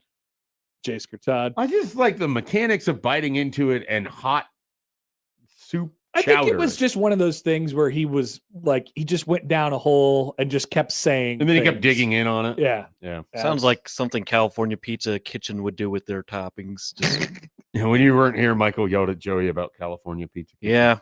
It's The just a fight that I've decided to not pick With Joey? with Joey. Yeah. Yes. It's clearly not going anywhere. It's not. You're He's not. not moving I off. side with Michael on it, though, where it's like hard to have this opinion when you've never actually had it from the store. Absolutely true. So, But I'm not going to fight with him on Yeah, it. no, look, it's Joey's opinion. It paint me a picture on the actual stuff, especially the barbecue sauce on a pizza. Once again, I'm just not going there. Here's Chris on the Equitable Bank inbox. I have an opinion, Chris writes. By the way, Special appreciation to the people who do the I have an opinion. They draw out the I in the letters. Thank you for that. Good day, chaps. Chris says, I have an opinion. If the temperature is at least 65 degrees, sunny, and you own a convertible, you must have the top down at all times. Failure to do so should result in you having your convertible redistributed to those who would use them as intended. Thank you for your attention to this matter, Chris. Have you ever wanted a convertible? I have never wanted a convertible. I haven't either. I've always felt like convertibles are useless. I don't understand the appeal. I don't understand the appeal. I I was going to say exactly I that. thought I was on an island with that, but I wonder if there's more like us. Even more so, there was a moment for convertibles. That moment has passed. Like, when was the moment? It was probably like 2004. Why? I don't know. Why are you stating that there was a moment? Well, there was more convertibles. There was a lot of okay. convertibles in 2004. Poll question: were there a lot of convertibles in 2004? There were. There's not anymore. This is very anecdotal, but I don't have a reason to argue against it. No, I think I'm right. I don't think Generally that's the case. there's got to be 65% less convertibles right now than there were in 2004. Joey is researching this, I hope. How many convertibles were there in 2000? Or is he typing out a poll question? Or he's building a graphic of us in a convertible. I'm looking Googling. He's okay. I would like to know what you get off of this, actually, but Are there less convertibles? there absolutely is. There's just anecdotally. It's never been like an appealing thing to me. Like the open door Jeep, maybe a little bit more Even so, there, but maybe not either. really. I don't like the idea of stuff having the ability to blow around everywhere. Okay, so in 2004, according to Al on Google, Americans bought approximately 315,000 convertibles, Okay. which accounted for about 2% of the total vehicle market. Okay. So that's 2004. All right. 315,000. Just look up 2012. Just on random. Give us another sample to work off of. Yeah, and then we'll go 2026 after that. Hold on, I'm not getting an answer. I have to rephrase the question. Keep talking. We'll work on it. Here is Bad Takes Doug on the Equitable Bank inbox. When you stay at a hotel that has a free breakfast, you should tip the worker who is providing that breakfast. They work hard. If you went out to breakfast, you would tip the server. So why is this any different? It's not. Give them $1 or $5. Bad Takes Doug. I think that sounds like a great idea. I don't know why it's not commonplace to do that. Do you just leave it on the table? I think you just leave it probably on the table. Is there like a basket? I haven't had like a continental breakfast in a long time, now that I think about this. One, I never seem to stay anywhere. You haven't had some nice runny or if eggs? I do, like I'm trying to think of the last time I was even in a hotel. It feels like it has been a while. I guess, so we were in Oklahoma City. The breakfast you had to pay for down there, we never got it. So we just went somewhere else for breakfast. So yeah, I feel like I just don't end up with continental breakfast. There would be no reason, really, unless you were in a pinch for time, to pay for the hotel breakfast. You would just go to a breakfast. It never place. looks appealing. No. It never seems better than an option that I could get within 4 minutes walk. It's never better than finding a convenience store and getting something there too. Jimmy the hotel says, breakfast feels like a waste of money. I kind of agree with you, unless it's free. And then obviously you're not wasting any money because it's free. You're not wasting it when you give the tip either. Let's see. I do have the answer, by the way. Okay, tell us about convertibles. So 2012, Americans bought between 120,000 to 150,000. That's like 50% reduction. Then 2020, just for COVID's sake, 70 to 100,000, and then this year 70 to 75 units. I was right. Wow. 70 to 75,000. So that's like a significant reduction. But now we need to go the other way of 2004 to know if it's just been falling. That's true. It was the peak of convertibles was probably the 90s. It does seem like a 90s thing. Yeah. Or even an 80s thing. I don't know. It definitely got into the 2000s. That's why I said 2004. All right, more opinions from the 402. I have an opinion. Your kid isn't as good as you think. Your kid isn't as smart as you think. And your kid isn't as honest as you think. Ooh. Stark reality for us fathers in the room. Wow. I disagree. My kid is the best. My 2-year-old is not honest. This is a problem. This is not breaking news to you. No, You're not like, really. yep. I'm willing to accept these terms. Actually, yep. My kid's the best and the most honest and the most athletic and all those different things until proven otherwise. From the 402, I have an opinion. In reality, more of a fact. Texter says, "Better Call Saul was a better series than Breaking Bad." Hard stop. I agree with this opinion, You but have I long think it's a agreed with minority this. opinion.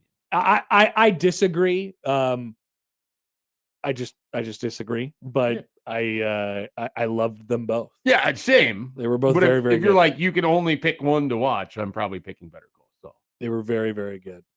We have Texter, a lot on the StreamYard. I'll go there. Texter says, "Damn it, I need to go inside, but I want to find out the statistic now on convertibles and not on the replay." Now you can go inside. Jay Scurtata, I have another opinion. Ducks on Jeep dashboards are stupid. Absolutely. I didn't know that was a thing until I've learned this probably a couple weeks ago. Me neither. Has that been a thing for a while, or is it a new thing? It's been a while. Is it a now. TikTok thing? I don't think it's a TikTok thing. I think it's a real Jeep thing. And then Cody says, "I have an opinion. Connor and Mike are hotel elites as they do not move their own bags or stay at hotels with breakfast." We might be. We might be hotel No, snobs. we move our own bags unless you're at a hotel where you just drop it off and then pay someone to move it for you. Right. Which is maybe once a year for me, anyway. No. Okay, what do we got on the YouTube over here? Did you have any specifically that you wanted to point out? From Nathan Zajasker, I have an opinion. There's no such thing as a Kansas baseball fan. Let's see what else we have. I have an opinion. If you cannot handle a luggage cart, you should not be driving. There's so many opinions about luggage carts. Matthew said, I have an opinion. Omaha needs to start building up, in parentheses, vertically tall buildings rather than sprawling out west. Hey, we're working on it, man. We're going up. We got the big Mutual of Omaha wiener looking thing downtown. Here's an important one for us. I have an opinion. I'm glad Schaefer hung something on that nail on the wall on the stream. It looked like there was a spot on the camera. That's right. We're glad we hung it too. The crown forever. Let's see. I have an opinion. Don't flush the toilets I have after an going opinion. number T-tops 2. are better than convertibles. What's that? The vehicles that have like the bar that runs across the back to the front. Like you'll okay. recognize yeah. it. It's like a convertible, but there's still like a little thing that runs over the top of it. I understand what you're saying. I could picture that. I mean, if you were going to go to a convertible, wouldn't you just want to have nothing there? I do like the idea of having something to grab onto. Just a bar. It's not a bad idea. I like the bar. Don't flush the toilets after going number 2 at away venues. That is a stupid opinion. That is stupid. I'm not sure who they is here, but I have an opinion. They need Venmo, and then followed up by no one carries cash anymore, which I understand. I never have cash. Sindelar says, Happer at 12, convertibles are so cool. Happer at 34, where are the convertibles? I've been wondering recently. I saw a guy in a convertible. Did you think convertibles were cool at 12? I thought they were cool because everybody else thought they were cool. You know, it was I don't just know that I ever was in on them. It was just a cool thing. Yeah, I think I'm such not a car person that I don't know that I've ever cared. Yeah. No, I mean, I understand that. I think there's probably some truth to Like that. you've been somewhere, you've been to a restaurant or whatever, and someone pulls up in a really fancy car, and like you see a McLaren or whatever, and I just kind of roll my eyes. yeah. It's like, why? I'm like, what's the I don't point? know. I'm such not a car person that it just does nothing. I agree with you Like there. a classic car, maybe. Like that's more likely to elicit, oh, that's really cool. There's me. like a With low like point the- though. There's a threshold. Like I want to have a nice enough car to not have people comment on how bad my car is. Yeah. Nice That's enough it. to take I you want from my point A car to to be point B. nice and nondescript. Nondescript is the most key part of that entire thing. Mark writes in on Twitter one more. I have an opinion. If you are blowing your newly mowed grass into the street, it's not recycling, it's littering. Grass is different than snow and does not melt. Also, you are an ass.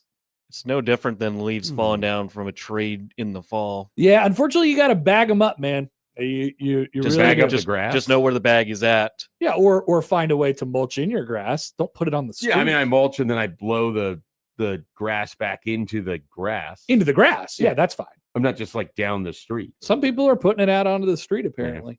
I don't know. And apparently, according to Mark, those people are ass. I don't know if it's in the grass and then the wind blows and it blows away. Is it all that different? I guess you're not doing it, so nature is taking its course. But Well, I mean, the point for Mark is it seems like he's just there. saying you should bag your lawn anyways. I think so. I think it's the general opinion. All right, that's I have an opinion. Thanks to you for sharing. I always find it fun the things that we end up talking about the most. In this Luggage case, it was carts and luggage convertibles. carts and convertibles. We'll be back with Brian Christopherson coming up next on 1620 The Zone.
I'm a symbol man. I'm a symbol man. I'm a symbol man. I'm a symbol man. Brian Christopherson, Husker 24/7 on Happer and Schaefer, 1620 The Zone. And we're joined now on the Prairie Flower Casino Zone hotline by our good friend Brian Christopherson from Husker 24/7. BC, good morning. How are you? I'm doing well. How are you guys? Good. What year do you think convertibles hit their peak?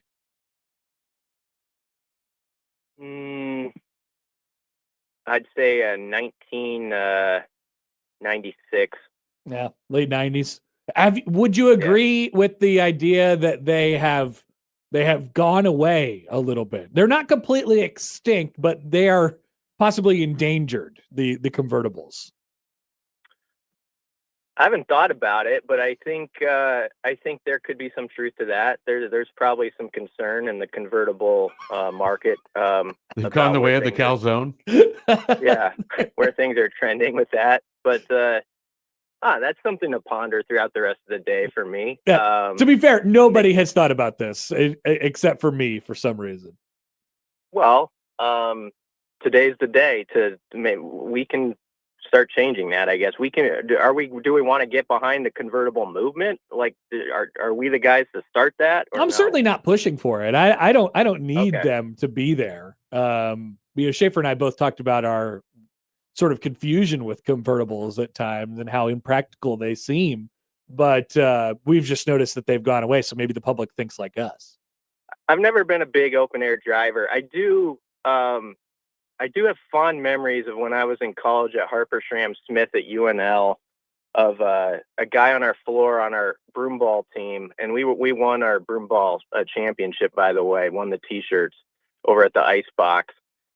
He would drive us over to the ice box at 2 a.m. when you played those games in a Jeep.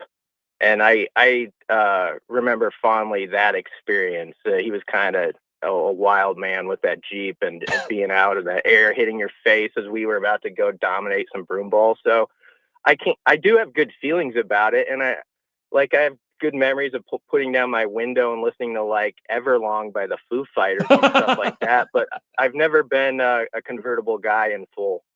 So, like, when you had the parade to celebrate your broomball championship, was the Jeep part of that as well? You know, you guys sitting in there as a team going through downtown Lincoln. We should have done that. No, I don't remember that, but I do remember a dramatic championship win where a goal was scored with like 5 seconds left, and there was a debate about whether there were like a college ref had to make a call on if it counted or not, and it ended up anyway. We won it, and if there's anybody listening who's on the other side, that's too bad. I think the guy made the right call, but I don't remember a big parade. BC, did you, when you were working at the Daily Nebraskan or even at the Journal-Star, like, did you ever really have much to do with Nebraska baseball coverage? Like, were you, because you're, the way it would sort of timed out, like, you were in college kind of during the heyday of Van Dorn and all of it, or Van Horn, not Van Dorn. Yeah, I didn't cover baseball at the DN, but when I got to the Journal-Star as both an intern in my early years, that was the heyday. That was when Nebraska, made the 3 CWSs, and we were all in on it. Like, our whole sports staff would be over there writing sidebars and stuff about, the whole experience. We covered it like we covered a Nebraska football game day. That's how big a deal it was. And it'll be interesting to kind of compare a little bit, like the sort of the media part of it this week and how that goes. But I'll be over there with Bronson. I'm not going to pretend like I know more than those guys in the room about this team and all the inside stuff that has gone on with this season. There's guys like Bronson, Evan Bland, and others I'm forgetting that have done an amazing job, chronicling the whole season. And so they're the first guys to turn to. But I definitely have an excitement level about this weekend and a little bit of nostalgia mixed in, to be honest, because I do remember the last regional in 2008, and I was covering some of that stuff. And it's a cool thing. Like so I hope it's a similar environment. I think it will be actually. It does bring back some memories, that's for sure. We talked about that a little bit yesterday. Brian Christopherson from Husker 24/7 is with us. BC, let's go to football a little bit here. A lot of conversation this week about Jeep Wade and sort of what he's done on the recruiting front and leading to the, he's put together a pretty good transfer group as far as the offensive line is concerned. I think people are quite bullish on that position. When you put the whole picture together on Jeep Wade, a few months into the job now, I mean, it can't. What's the letter grade so far, even though we're a few months away from our first football game?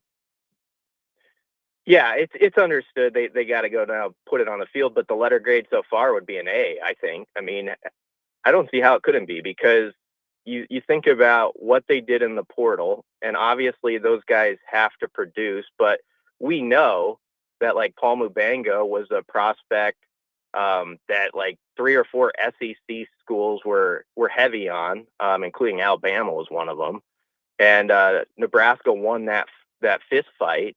And I think Jeep's relationship with Paul and his family was big there. Obviously, Lonnie Teasley needs mention here too. Like his connection with Tree Babalade was important, and Jeep also had a pretty good relationship with Brendan Black. So he brought in 3 portal guys that, yes, they look like they might do something on paper, but also they're not just guys that he's meeting for the first time where there were name tags that needed involved. Like he recruited those guys for a few years and sort of knew what they're about and how they might fit. And so I really like their portal work on the O-line, not just because those guys have some experience and seem like they can upgrade that unit, but also because Jeep knows them a little bit. And there was some research beyond just the 2 weeks in January that was put into the thought of those guys coming aboard. And then obviously this last week, those are some big wins. There's a couple 4-star guys in there. And I know KD Jones is like a player that Jeep has in particular sort of seen as maybe profiling at center. And if you've listened to Jeep do interviews, like that's something like he makes that is important, or he puts emphasis on, is finding those guys out of high school that can play that position. And so that was a big deal too. It's huge to get it right on O-line high school recruiting, because if you can develop those guys and get them in your system, we've seen on the portal market, you're going to have to overpay for guys in the trenches a lot of times. So if you have like a guy, for instance, like Justin Evans in your program, and he grows and grows, and then we hope like his senior year here is going to be, an all Big Ten type of player. That's a pretty big deal in this era, where if Justin Evans had got on the market, not that Nebraska didn't have to pay him, but he would have been worth a lot of money. We know that. So it's a big deal to get those guys in right now and see if you can keep them here. Brian, Trey Taylor set to compete in the Elite 11. This will be the 3rd time that Matt Rule's had a quarterback that they've recruited that is competing out there. Whether it was Daniel Kalen and Dylan Raiola, or if it's TJ Lateef, and now you have Trey Taylor. So how much does the Elite 11 matter? Because there was a time, not in the too distant past, where it seemed like a huge deal for Nebraska to have a commitment involved in this event. Now it feels like this is a little less of a big deal this time around. I mean, what do you think the Elite 11 says, and does it still kind of matter? Yeah, I mean, it's a good question, because I do think people are right to be like, it's just another one of those off-season things where, we can get a little too hyped up about stuff. That said, I think Trey has the best chance by far, that includes Raiola, of going to that thing and maybe being the overall MVP. Like he could very well do it. Schaefer, like Tom Loy and Andrew Ivins and the 24/7 Sports Network, and those guys did a draft where they went through the 20 quarterbacks there. And by the way, Braylon Warren's there too, and congrats to him for making it that far. But of the 20 QBs and how they might fare this weekend, Tom Loy had the first pick, and he took Trey Taylor, and Ivan said he would have done the same. And so, we don't have to go overboard with it, but I think there can be some legitimate excitement about a QB who I think is probably further along in his quarterback understanding than any of those QB commits who have come before him. And yes, that does include Dylan Raiola. I mean, he's somebody who was like studying like QB tape when he was like in 5th grade. I mean, that's sort of just how Trey Taylor is. Like, he is that sort of like QB football dork about it. And so I wouldn't surprise me at all if I don't know if he's going to win it or not, the MVP, but you look at the list of guys who have done that, it's the who's who, and it's the guys we talk about on Sundays now that have been at that event and won it. And so if Trey Taylor goes and does that, he's in pretty select company, that's for sure. Brad Christopherson from Husker 247 BC. Always appreciate it. Enjoy the weekend with both baseball and softball. Looking forward to any and all the coverage. All right, thanks a lot, guys. Brian Christopherson from Husker 24/7. When we come back, we will get into softball a bit as they open up their run at the Women's College World Series tonight. First, a couple things. Yannick Sinner, the number 1 seed and number 1 player in the world, I think, in tennis, is about to lose because he is hobbled and can't move. Though he is about to break, which would really make things interesting. It just feels like it's going to be a long crawl back for him. Oh, no, it would be a super long crawl back for someone who's struggling with cramps. He cannot move. Due to the heat. He cannot move. And if he gets moving sideways or really at all, it is not going well for him. The thing that's happening, though, is this guy isn't getting his serve in, so he's just hammering the second serve. Maybe the Cerundolo guy is bad enough to where he can not actually beat the guy who's not able to move on the other side. The guy who's not able to move is still the number 1 player in the world. He is. Well, but those drop shots, that's going to hurt. Those drop shots are going to be a problem. All right, so we'll keep an eye on that one. Also, a quick reminder, speaking of the summer, 1620 The Zone and Arby's are teaming up for the Summer Sizzle giveaway. You could turn up the flavor, enter to win. You could score a combo meal every week all summer long. 13 weeks of hot, delicious wins. No cooking, no stressing, just sizzling bites on us and on Arby's. Enter now at 1620thezone.com and make this your tastiest summer yet. That's brought to you by Arby's and us at 1620 The Zone.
If you want to listen to our new summer open in full, you can find it at Ian Alio on Twitter. IANAEILLO. He posted it. Did you know, by the way, I wasn't going to tell you this until after. Did you know that a professional singer was doing the vocals on the song? And that's not a joke. It wasn't Mike Stibbs. No, I didn't. Well, I had no idea who did the vocals. Well, Schaefer, you mentioned last week that there was mention that there was issues trying to get Stibbs into the studio to. That's just what I was told at the Phoenix on a Friday a few weeks ago. Okay. Well, we have while in front of Stibbs, so it felt very pointed. He wasn't on this song. Wow. And instead, it was a member, the lead singer of an actual band. Look at that. Yeah. The Kickback out of Chicago is so this song was sung by Billy Yost. Thank you, Billy. Thank you, Billy. You have made history. There's an early Friday shout out and made an excellent song along with Ian. So check that out. Ian does an incredible job, and get Ian to produce any of your music for anything. He'll do a tremendous job. Black Cat writes in, are you saying Stibbs isn't a professional? No, I'm not saying that. I am saying he's not a professional musician, right? That's right. Yeah. I mean, he's a professional individual. He's a professional music, kind of producer. He's a professional producer in general, but he's of music. We had the real deal. He's talented. He is of music. That's true. Much to some people's chagrin and dismay. That is right. Great question from Dave. Is 1620 allowed to use music that does not involve Stibbs? Apparently, Joey's made songs. Yeah. Yeah. That's Joey's vocals on the Brunts is back in town. That's right. Yeah, that's true. We should get some professionals to sing those songs and see what they think. Send them the lyrics. We should just bring it on Brunts We sometime. we learned this city. Yeah, exactly. We'll send that to Jefferson Starship. Yeah, see let's if they see can if sing it for they're us. still available. All right. Nebraska softball tonight at the Women's College World Series. And you can hear it on 1620 The Zone. People forget. Is Nebraska going to win a national championship? Happer, I think they are. I think they are going to win it. Mike Schaefer has a prediction. I mean, I don't know that I'm telling anyone to take it to the bank or anything like that. I think the way that this is lined up, the side of the draw that they are on, I feel good about it for them. They absolutely dismantled Oklahoma State. They did. A good team. The vibes are good. They obviously have the best player in the country, which helps in these scenarios. And then a pitcher who maybe isn't as good, but is very good in her own right, throws with the opposite hand, so it's a different look. They have a lot going for them. The hitters are playing well. Their confidence is through the roof with that team. It is. And, a lot of people have pointed this out. This is without knowing much about the softball landscape. Alabama is the number 1 overall seed in the tournament. They are on your side. Nebraska has beaten UCLA this year. They're on their side. Arkansas is the team that you play tonight. And there's no big bad Oklahoma waiting in the wings anywhere in this tournament, which has been an impossible team to take down in this particular tournament for the better part of the last decade. And all the T's are on the other side. No Texas Tech, or Tennessee on your side of the draw. Tennessee was, of course, the team that took Nebraska out last year. Tennessee, and I think Mitch pointed this out on the podcast that we did for today. Nebraska went into that super regional last year, and it just, it didn't really feel like they belonged. Now they very much. Maybe I'm projecting a little bit, but it looked like maybe they very much belong. belonged in the super regional. I mean, they lost by 1 in the final game. I'm just thinking they're approaching it from a place of confidence and they could legit say out loud, hey, we're the best team in the country. So they were an upstart, if you would, last year. Right. This year, they're through the door. You don't want to play them. It's a different approach. Yeah. It's a vastly different approach. From That's a mental side of it. That's sort I of agree what with I mean. And so there's no runaway favorite in the tournament or anything like that. And so you can roll out there and be yeah, we're the big bad dogs here in this one. Don't forget, you get the home crowd as well. You're going to get a crowd. That much is for sure. No doubt. So Schaefer's saying they're going to win a natty. I think they're going to win a natty. Where will they do the parade? Ooh. Do you have to do so you have Jordy Fromm and Alexis Jensen, and they're tied over in the Papillion Gretna area? Well, if we do it, you do it on 370 somehow? I think the only street that is paradable in Lincoln is 84th Street. So because it's the only street still under construction. It's the only street that is paved actually in that town. But we can make work on that as we go on throughout the next couple of days Otherwise, here. you have to deal with the cobblestone. It's old. It's very old. We'll take a break and we'll be back 9 o'clock hour after this on 1620 The Zone.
By the way, thank you for mentioning this, whoever it was, before all the idiotic comments started coming in on the YouTube stream. But something about did you see the video yesterday that Nebraska softball put out? So Tanya Tucker called in, yes, musician Tanya Tucker, who did not sing our open, by the way, called into, but probably would have if asked. if asked, yes. Probably would have sang the Brunson's Back in Town if she had the chance. Called into Nebraska's team meeting yesterday. So Nebraska softball has been singing Delta Dawn after like basically all their games this year. They were singing it after the super regional win. And Rhonda Revelle, that song has taken on a new life because it's gone like kind of viral in the SEC and whatever. Rhonda Revelle's been a Tanya Tucker fan since day one.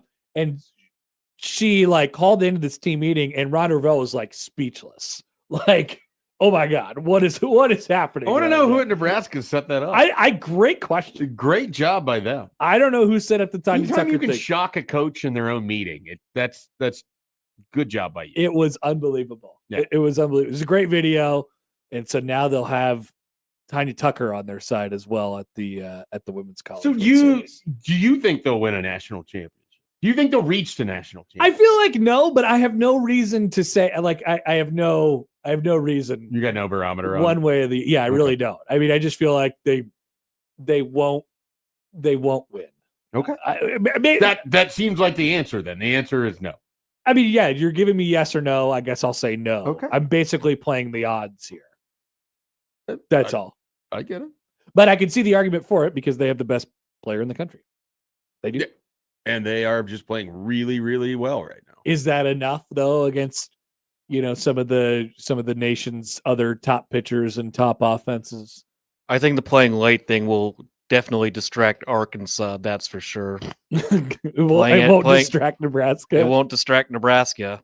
They don't care. Arkansas, they are distracted. If they're distracted with the college football time in week 3, they're going to be distracted with this game tonight, starting at 8:30 at the very earliest. Hey, I guess if they start off 1-0, I mean that increases your chances. Our friend, Arkansas athletic director Hunter Yurchek, he was the college football playoff committee chair at one point in time, right? Do you think he studiously went through and looked at how much rest time was given for each of these teams week in and week out when making big decisions? I'm sure as to how to rank things out. I can only imagine, and he's Seems probably like it's such a vitally important part of everything. And he's probably not going to be in Oklahoma City this week because it is too far, like you said before, too far and too late at night to be playing sporting events. He's got to go to bed early. I mean, what happens if they attempt to start the game and then it gets delayed like happened in Lincoln and then they try to play it at like 4:00 the next day? Is that enough rest for the Arkansas student athlete? I think that is just an obvious neglect of student athletes' health and well-being. Obvious neglect, even though they play sometimes like 6 softball games in one day. So you're going to have to explain this one to me, Schaefer. I saw this going around yesterday and I couldn't make any sense of it, mostly because anytime that politics get involved with sports, it just goes in one ear and out the other. Sure. Nobody has ever made any difference as it pertains to this stuff. Historically. But bipartisan college sports bill proposes salary cap and transfer limit. This is a bill that is being noted by Ted Cruz and Maria Cantwell. That is bipartisan, like you said, a Republican and a Democrat, would provide the NCAA with antitrust exemption to enforce several rules that have been challenged in court in recent years. Those rules would include limiting athletes to transferring schools only one time without penalty, limiting athlete eligibility to a maximum of 5 years, prohibiting professional athletes from playing in college, and prohibiting schools from poaching a coach from another school during their sports season, all of which seem, difficult to enforce. But if the law is the law, then the law is the law. Is there any sort of reason to believe that this would potentially be used or make a difference whatsoever? I don't think there is. Like, I don't even know how much the NCAA would even be supporting some of this. And then it becomes, a matter of does the governing body of the land actually, like, what is the level of jurisdiction they have to dictate athletic movement? No idea. And so then that becomes a court conversation. It's obviously a bipartisan bill. but I just don't know that there's that much support for it, or it actually accomplishes Like, what the NCAA wants. My experience with this is anytime the president, whatever president it is, says something about how they're going to try to fix college sports, or there will be some sort of thing that puts that they create, or it gets put on their desk or whatever. Like, I hear about it one day, and then I never hear about it again. And that's what I think this is. I heard about it yesterday because I saw Ted Cruz's face plastered over my Twitter. I was like, hey, this is not how I curated my timeline. This is wrong, incorrect. And then I will never see it again. That is my full expectation with this situation. You don't want to see Ted Cruz's face plastered all over. I really don't. You really don't. No politicians for that matter. No, it's just problematic though, because you need to get to a final solution, whatever that is. You need to get lots of people that have different opinions and different wants and desires to agree on something. And what would be good is if you did have a governing body that could just simply do this. I just don't know that this is what the NCAA wants, or how they want things to go, or their actual involvement in this bill as it was all put together.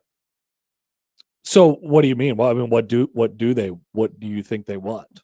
I think it's unclear. Like, I think they talk sort of out of both sides of their mouth. They want athletes to be able to be free to do what they do. I think the ultimate thing is the 5 for 5 would solve a lot of their issues, like right off the bat. Feels like it's going to happen anyway.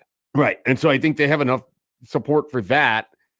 The idea of capping transfers, I think, is where things get really difficult, because if you go somewhere and your coach leaves, like, why are coaches allowed the freedom of doing or going wherever they want all the time, but players are not? Like, that's a really difficult thing. This is what's happened with the waiver system that we have in place right now to get eligibility or get extra eligibility. There's always going to be a case out there with extenuating circumstances. There's always going to be a case that is just a little bit different, and there will be grace that goes to one player and maybe isn't designed for another. And then that door gets kicked open a little bit more and more and more and more. And then all of a sudden, all around the country, people are challenging for eligibility that they absolutely do not deserve. They're challenging for money that they have, but the door has been opened. Right. And so that's always going to be, in my opinion, I don't know how you get around that. I don't know how you get around that idea. I mean, this is a good question for Max. Whatever rule they put into place, whatever it ends up looking like, which this is all going to get held up and we're just going to end up talking about it for a long time now. But whatever rule gets put into place is just going to get challenged. And then when you actually implement it, parts of it are going to get challenged and then change. Like, this is the precedent that we've set for college sports right now. This is what happens. And so, we talk about all the time how we need rules and we need a basic set of guidelines to work off of. Yeah, that sounds awesome, but it's just going to get challenged right away in courts. So I don't know what the right answer is. Yeah, part of it is I don't know that anyone has an answer that's going to be just unilaterally agreed upon. One of the things in this bill, it does not address whether college athletes should be considered employees of their school. The NCAA has asked Congress to prohibit athletes from being employees, a classification that would make it possible for athletes to form a union and bargain for additional rights. Cruz previously told ESPN that banning employee status was absolutely critical to building a sustainable future for college sports. So that is not actually in there, which I'm guessing is part of why it has bipartisan support.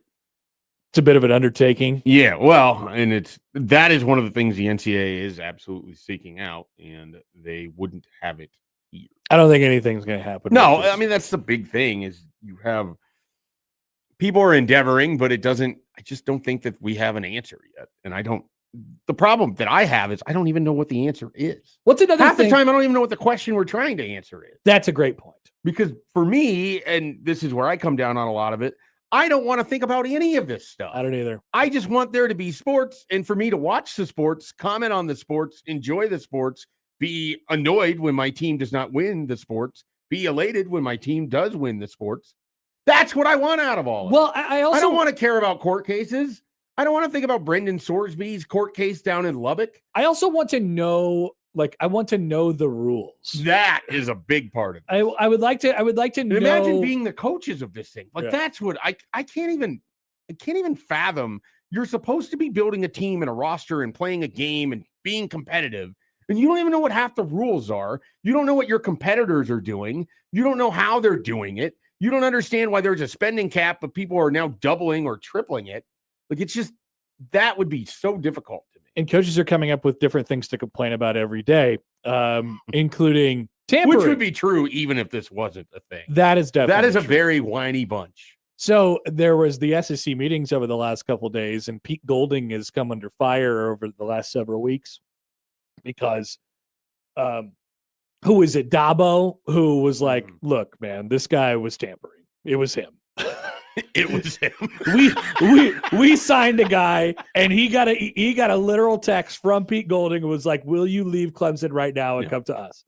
It was an issue that we talked about with Max several weeks ago, right? What's your buyout?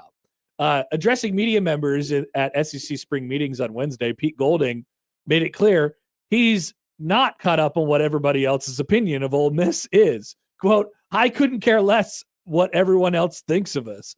I think our players understand there's a bullseye and circle on them now based on their success and what they've done on the field. They've got to be able to block out the noise.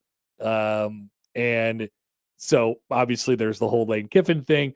I'm reading from an On3 article. Golding stepped in as the Ole Miss coach when Lane Kiffin left. Kiffin's departure remains a topic Golding has to navigate the offseason. He said on Wednesday that he still in communication with his former boss. Earlier this week, Kiffin suggested Ole Miss could have won the national title if he coached through the playoff, and Golding stayed on as the defensive coordinator. Quote, I don't think that had any impact on why we didn't win the Miami game. He said, this Pete Golding guy is turning himself into a bit of a villain, I think, in college football. He does not seem to mind. Did you see his takes on basket weaving? No. You remember this? Steve Sarkisian. Underwater basket weaving. You can, it's easier to go to Ole Miss because you can just take a course in basket weaving. And he says, I told him I appreciate it, Golding said. I know if I'm a transfer, I'd much rather take basket weaving than biology. We appreciate his help and support. That's exactly what you want to hear if you're an administration of a college. These meetings, I cannot emphasize this enough. Like, I get it. You want to send a reporter down there to see what the main topics are from the big boss. Like, every conference, by the way, just got done with their conference meetings. The Big Ten was on top of a mountain in San Diego or the San Diego area or something like that. The SECs are in Destin. The Big East just had theirs in Florida last week too. And like, you send a reporter down, you see what the topics are on the agenda. If there's any rule changes or adjustments that come out of it, great. Let's pass that piece of information along. These coaches and these athletic directors do not need another space to talk about the problems that they have with things that are going on in college athletics. Like, you gotta feed the content it just machine. starts stuff. You gotta feed it. It just starts stuff. If you don't feed it, people get bored. Oh, it's their getting attention fed. starts to wander. They might watch a baseball game. It is absolutely getting fed. You gotta feed it. Oh, there's no doubt. Feinbaum needs an opinion. The meetings just keep on happening. There's no doubt about that. Let's see here. Just got a well, this is from the folks at the regional today in Lincoln are arriving. There is some media, so we'll find out officially from Nebraska here shortly. But South Dakota State, I guess, put out their notes, and they said that Carson Yassa is pitching on Friday against the Jacks, which we will see. We will see officially. That would be the assumption. Well, that's not what we were thinking. Well, I guess who is... Oh, here it is. Here it is from Nebraska. The Lincoln Regional preview and notes. It will be Carson Yassa against Sam Schlecht Friday at 3. All right, cool. Get him out there for 12 pitches.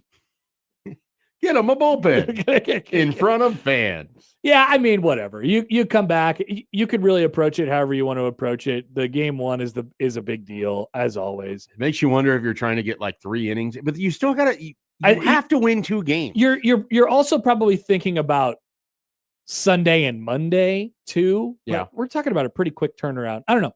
It'll be interesting to see how they approach it. I don't mind the idea that you throw out your ace.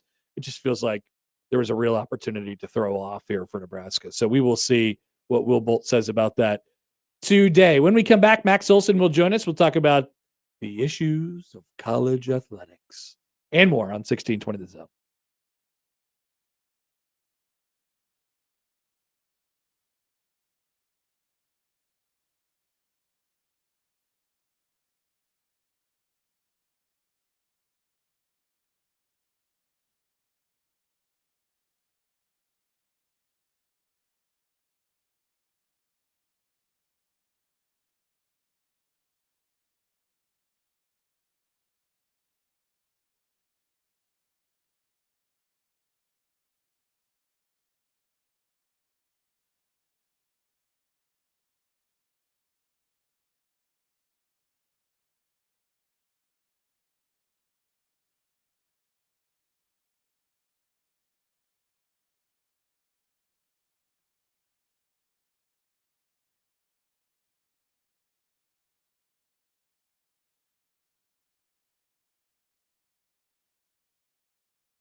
Another day, another set of issues in college football, and we're joined now on the Prairie Flower Casino Zone hotline by our good friend Max Olson from ESPN. Max, good morning. How are you? Good morning. I am swell. Appreciate you having me on. Good. Okay, so now we have this whole made-up bill that people want to put into play with the NCAA, which I don't know. Does it seem helpful? Does it seem hurtful? What's happening with college athletics these days? Pass.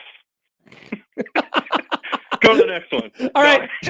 Let's just talk about quarterbacks instead. I will say, I don't know how you guys feel about this stuff. There's so many different lanes of covering college athletics now, and I kind of like to joke that, man, Ross Dellinger and Dan Murphy and the folks who cover the DC stuff on this do such a great job. And as Austin Powers would say, that's not my bag, baby. You know what I mean? It's just can we just fast forward to the end? And what's we've been doing this for years and years. I mean, certainly this is this bill that's been put forward, which is more than 100 pages, is I think it's being viewed as the most promising effort so far.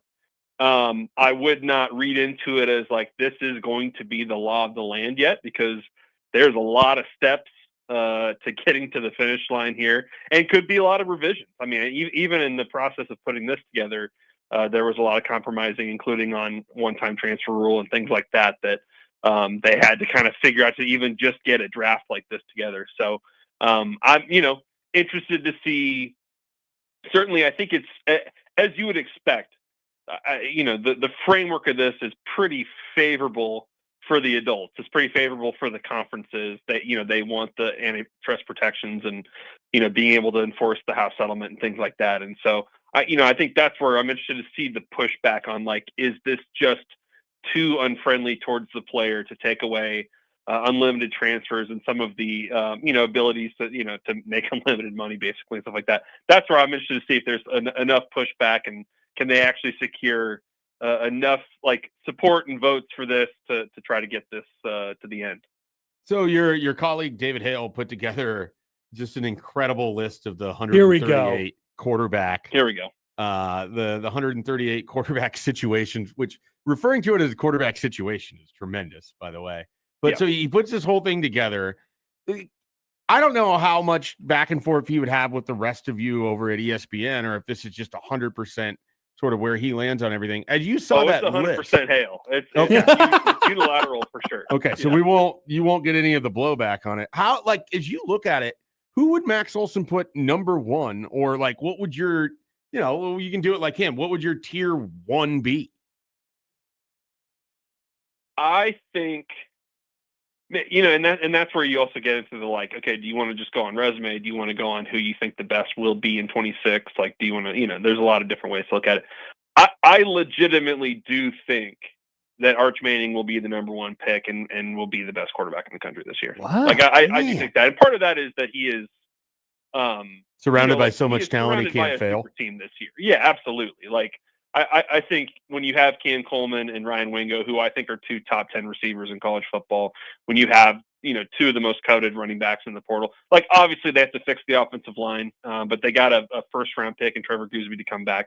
I do think that there is all hype aside, if you go watch the way that Arch Manning played against A&M and Michigan and the way he finished that year after losing at Florida, I do think there's a pretty good case for him, but certainly, if you want to go by the guys that have more playoff experience and have achieved more, you can make the pretty good case for Dante Moore or others at this time. So you would have, I don't know that we've talked about the Julian Sayin of it all. Oh, with Max yet. So in the most boring quarterback in America, in the Arch Manning versus Julian Sayin game, which is happening early in the season this year, you would take Arch out of that group.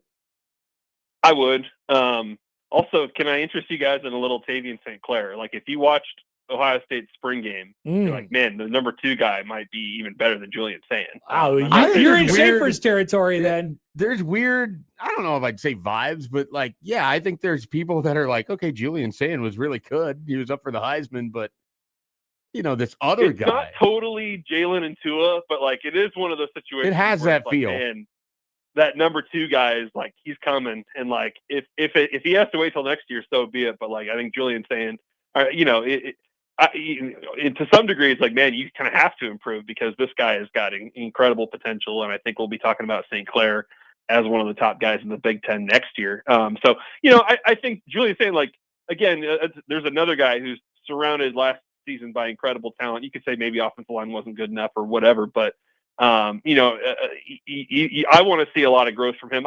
I don't think he was bad last year. I certainly don't think he was like a guy that belonged to my Heisman ballot either. I think that and Jeremiah Smith is so special, and Carnell Tate is a top 5 pick and all that stuff. Like there's a lot of good around him that you kind of just have to distribute and take care of the ball and be good enough, and you're going to be really successful against the schedule they played. But yeah, to say like Julian staying on his own is a top 2 or 3 quarterback in college football. Like I'm not totally there yet.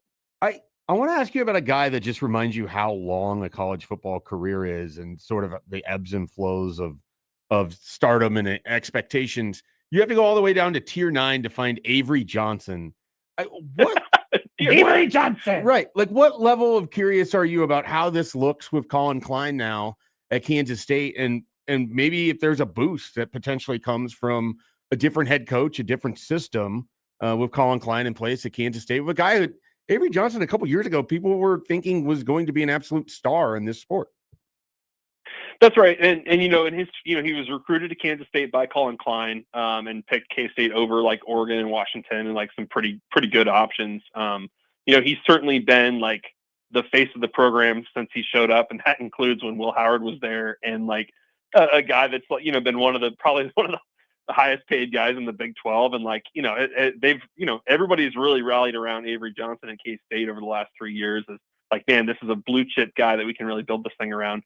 I'd say the last 2 years, you just haven't really seen a lot of improvement you can point to. And you can certainly look at it and say like, okay, well was Matt Wells asking him to do the wrong stuff? Like, were they trying to turn him into more of a pocket passer than he should be? And like, you just need to let him, let it rip as a rusher. I think there's something to that. And I think for Colin Klein, like, it's very exciting for him to be able to take a senior year Avery Johnson and be like, I can unlock all the stuff that we haven't really seen yet. And so I think there's a lot of reasons to like believe Avery Johnson could get better under Colin Klein, but I think people are probably viewing him right now as like, he is what he is. He's a really talented athlete. I wouldn't call him a complete passer. Wouldn't say you've seen a lot of growth over his sophomore and junior year. But I think that they did a pretty good job of reloading on offense in the portal. And, I think Avery Johnson is going to be set up to be successful in his final year. I don't know that anyone's like talking about him as a draft pick type of guy, but he still needs to kind of make that leap from, great athlete to great quarterback. Here's the thing that Avery Johnson has going for him. He does not start the season this year in Ireland. Yeah. If you lose the Ireland game, your season is completely dismantled, as history has shown. So let me ask you about a team. By the way, K-State, like, that was an all-time bad Ireland curse last year. It was. That completely lingered forever. K-State last year. Like, never would have thought when you go kick off in Ireland that, like, this is going to be an awful season, that it will be so awful that Chris Kleiman's ready to quit by the end of it. Like, that just, that was brutal last year. Out of nowhere, for sure. Now, this wouldn't be particularly out of nowhere, but what are the vibes on Bill Belichick's North Carolina Tar Heels, who do open up the season in Ireland against TCU this year? Well, I have visited TCU this spring. Sonny Dykes has told me he feels like this is their best team since the Max Duggan senior year when they went to the national championship game. Like, I think they feel like they're being slept on as a Big 12 title contender. And they brought in a quarterback from Harvard, Jaden Craig, who they're really high on. They're changing what they're doing offensively and going more pro style and bringing in the OC from UConn. So I think TCU, like, this could be an ass kicking once again, as it was last year in Chapel Hill. I think for North Carolina, like, it couldn't really get worse, could it? It was so bad. It was so bad. And obviously, like, yeah, over the course of a year one, like, you're going to make some improvement in October, November, and stuff like that. And they were just so horrible in September that everybody just kind of moved on and had no reason to turn them on. I think they built a really bad roster last year in the portal. This year, they took a ton of high school recruits and are trying to kind of take the long-term approach. They took some good pieces in the portal. They're hoping that Billy Edwards from Wisconsin can be the guy that kind of turns things around for them offensively. He missed pretty much all of last season at Wisconsin, so that's quite a gamble. I don't think that I wouldn't expect a massive improvement from North Carolina this season, but again, can't be worse, I don't think. Max, like when you go beyond the Josh Hoovers and the Darian Mensahs and the top end guys that transferred, is there a quarterback that you're pretty intrigued by what it looks like in his new situation? Well, kind of sick that Kenny Minchie was the first one that came to mind. Why don't we skip that? Why don't we go to a different one? Tony, we were discussing how weird Nebraska's offseason would be if it had been Minchie and you really have nothing to go off of for his career, and then you have everything else about Nebraska in addition to this offseason. Yeah, it's true. I remember watching when for that 48 hours when it seemed like he was going to be the guy for Nebraska, like watching the limited tape on him from Notre Dame last season and thinking I could kind of see him playing kind of like the Clayton Tune role for Dana Holgorsen, like they did it at Houston, where it was like a dual threat guy that can really spin it. And I think he's going to do well with Will Stein in Kentucky. There's no doubt. I mean, certainly he was hyped up, but I do think that and I mentioned Jaden Craig already at TCU. I think that was a really good take. And he was one of those guys that if you talk to a few different staffs, they were like, yeah, he was like our number 3 option. Like if we couldn't get 1 or 2, we would have loved to get him. Certainly if you're like Duke, that you would have prioritized him if you knew Mensah was leaving. I think another one that again, super productive last year, but I in terms of becoming a household name, I think, Drew Messamaker is just going to go crazy this year. And, part of that is just that, they did a great job of getting all of his North Texas teammates to come with him, getting some really good receivers out of the portal. They think Justin Bowick from Illinois and Chris Barnes from Wake Forest are going to be pretty special this year. So I think that, he led the country in passing last year at North Texas.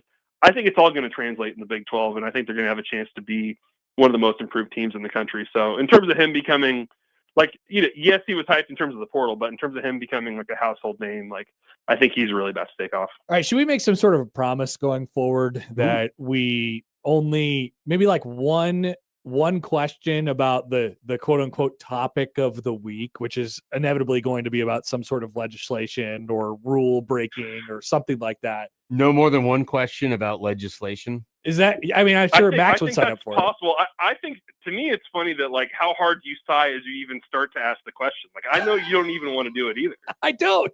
I really don't.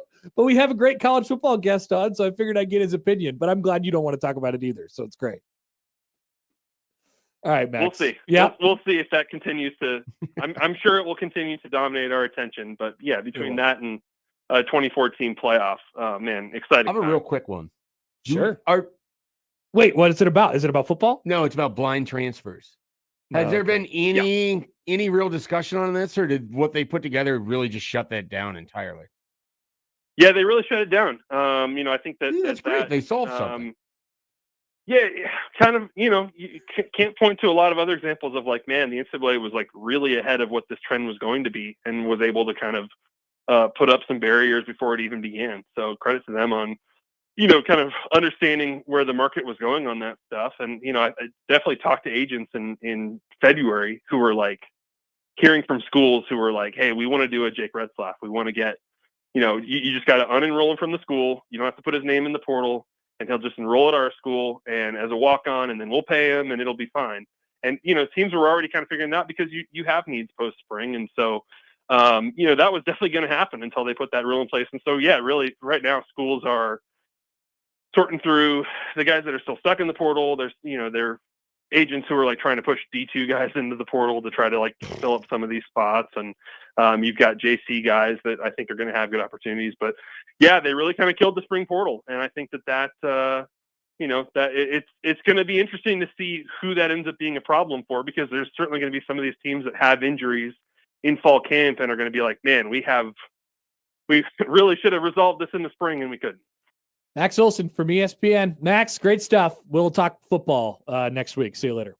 Thanks, guys. Appreciate it. Max Olson from ESPN. Great stuff. I very much enjoyed the quarterbacks conversation. I had more on the table that I wanted to ask him about Hoover, who at Indiana this year, who is just expected to be the You know, The next guy. the next guy. And honestly, I don't have any problem with that. Honestly, I probably think more highly of him than I did of Mendoza coming in Because last Mendoza year. exists. Like, isn't that funny? Like Mendoza walked so Hoover could run. But if it would have been this year's Hoover who ended up like in that spot last year, if you could do that, which you can't because time, Circumvent the entire time. I would have been more confident in this year's Hoover. Really? Yes. Interesting. I feel like people like last year there was enthusiasm for Mendoza. Yeah. And it was because, this is an efficient quarterback. I guess I've just probably seen less of I had seen less of him. Well, I think a lot of it was he was like not in the top 10 lists of when CBS Sports and everybody was putting their quarterbacks list out, but he was like somewhere between 10 and 15 or 11 and 15. Right. So there was at least an acknowledgement that it could go well. And part of it is Brunt's watched so much Cal and talked about him. Yeah. And I watched apparently I have a lot that of TCU. coming into one ear all the time that I probably felt more aware of it. Quick timeout. We'll be back with our bracket sim and get you out of here on a Thursday after this on 1620 The Zone.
All right, so once again, as announced by Nebraska, they will be starting Carson Yassa, their frontline starter, tomorrow against South Dakota State in the regional. Hear more from each of the regional teams in Lincoln today as they go through the car wash and get their practice in and everything like that, which is always a fun day and a very fun session of BP for the kids. I was reading D1 Baseball's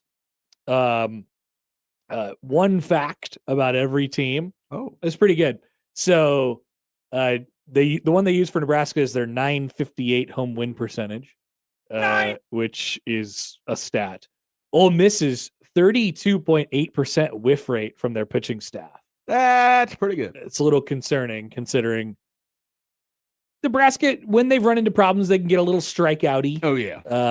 And so that is across their staff, not just their frontline starting. And then Arizona State's 204.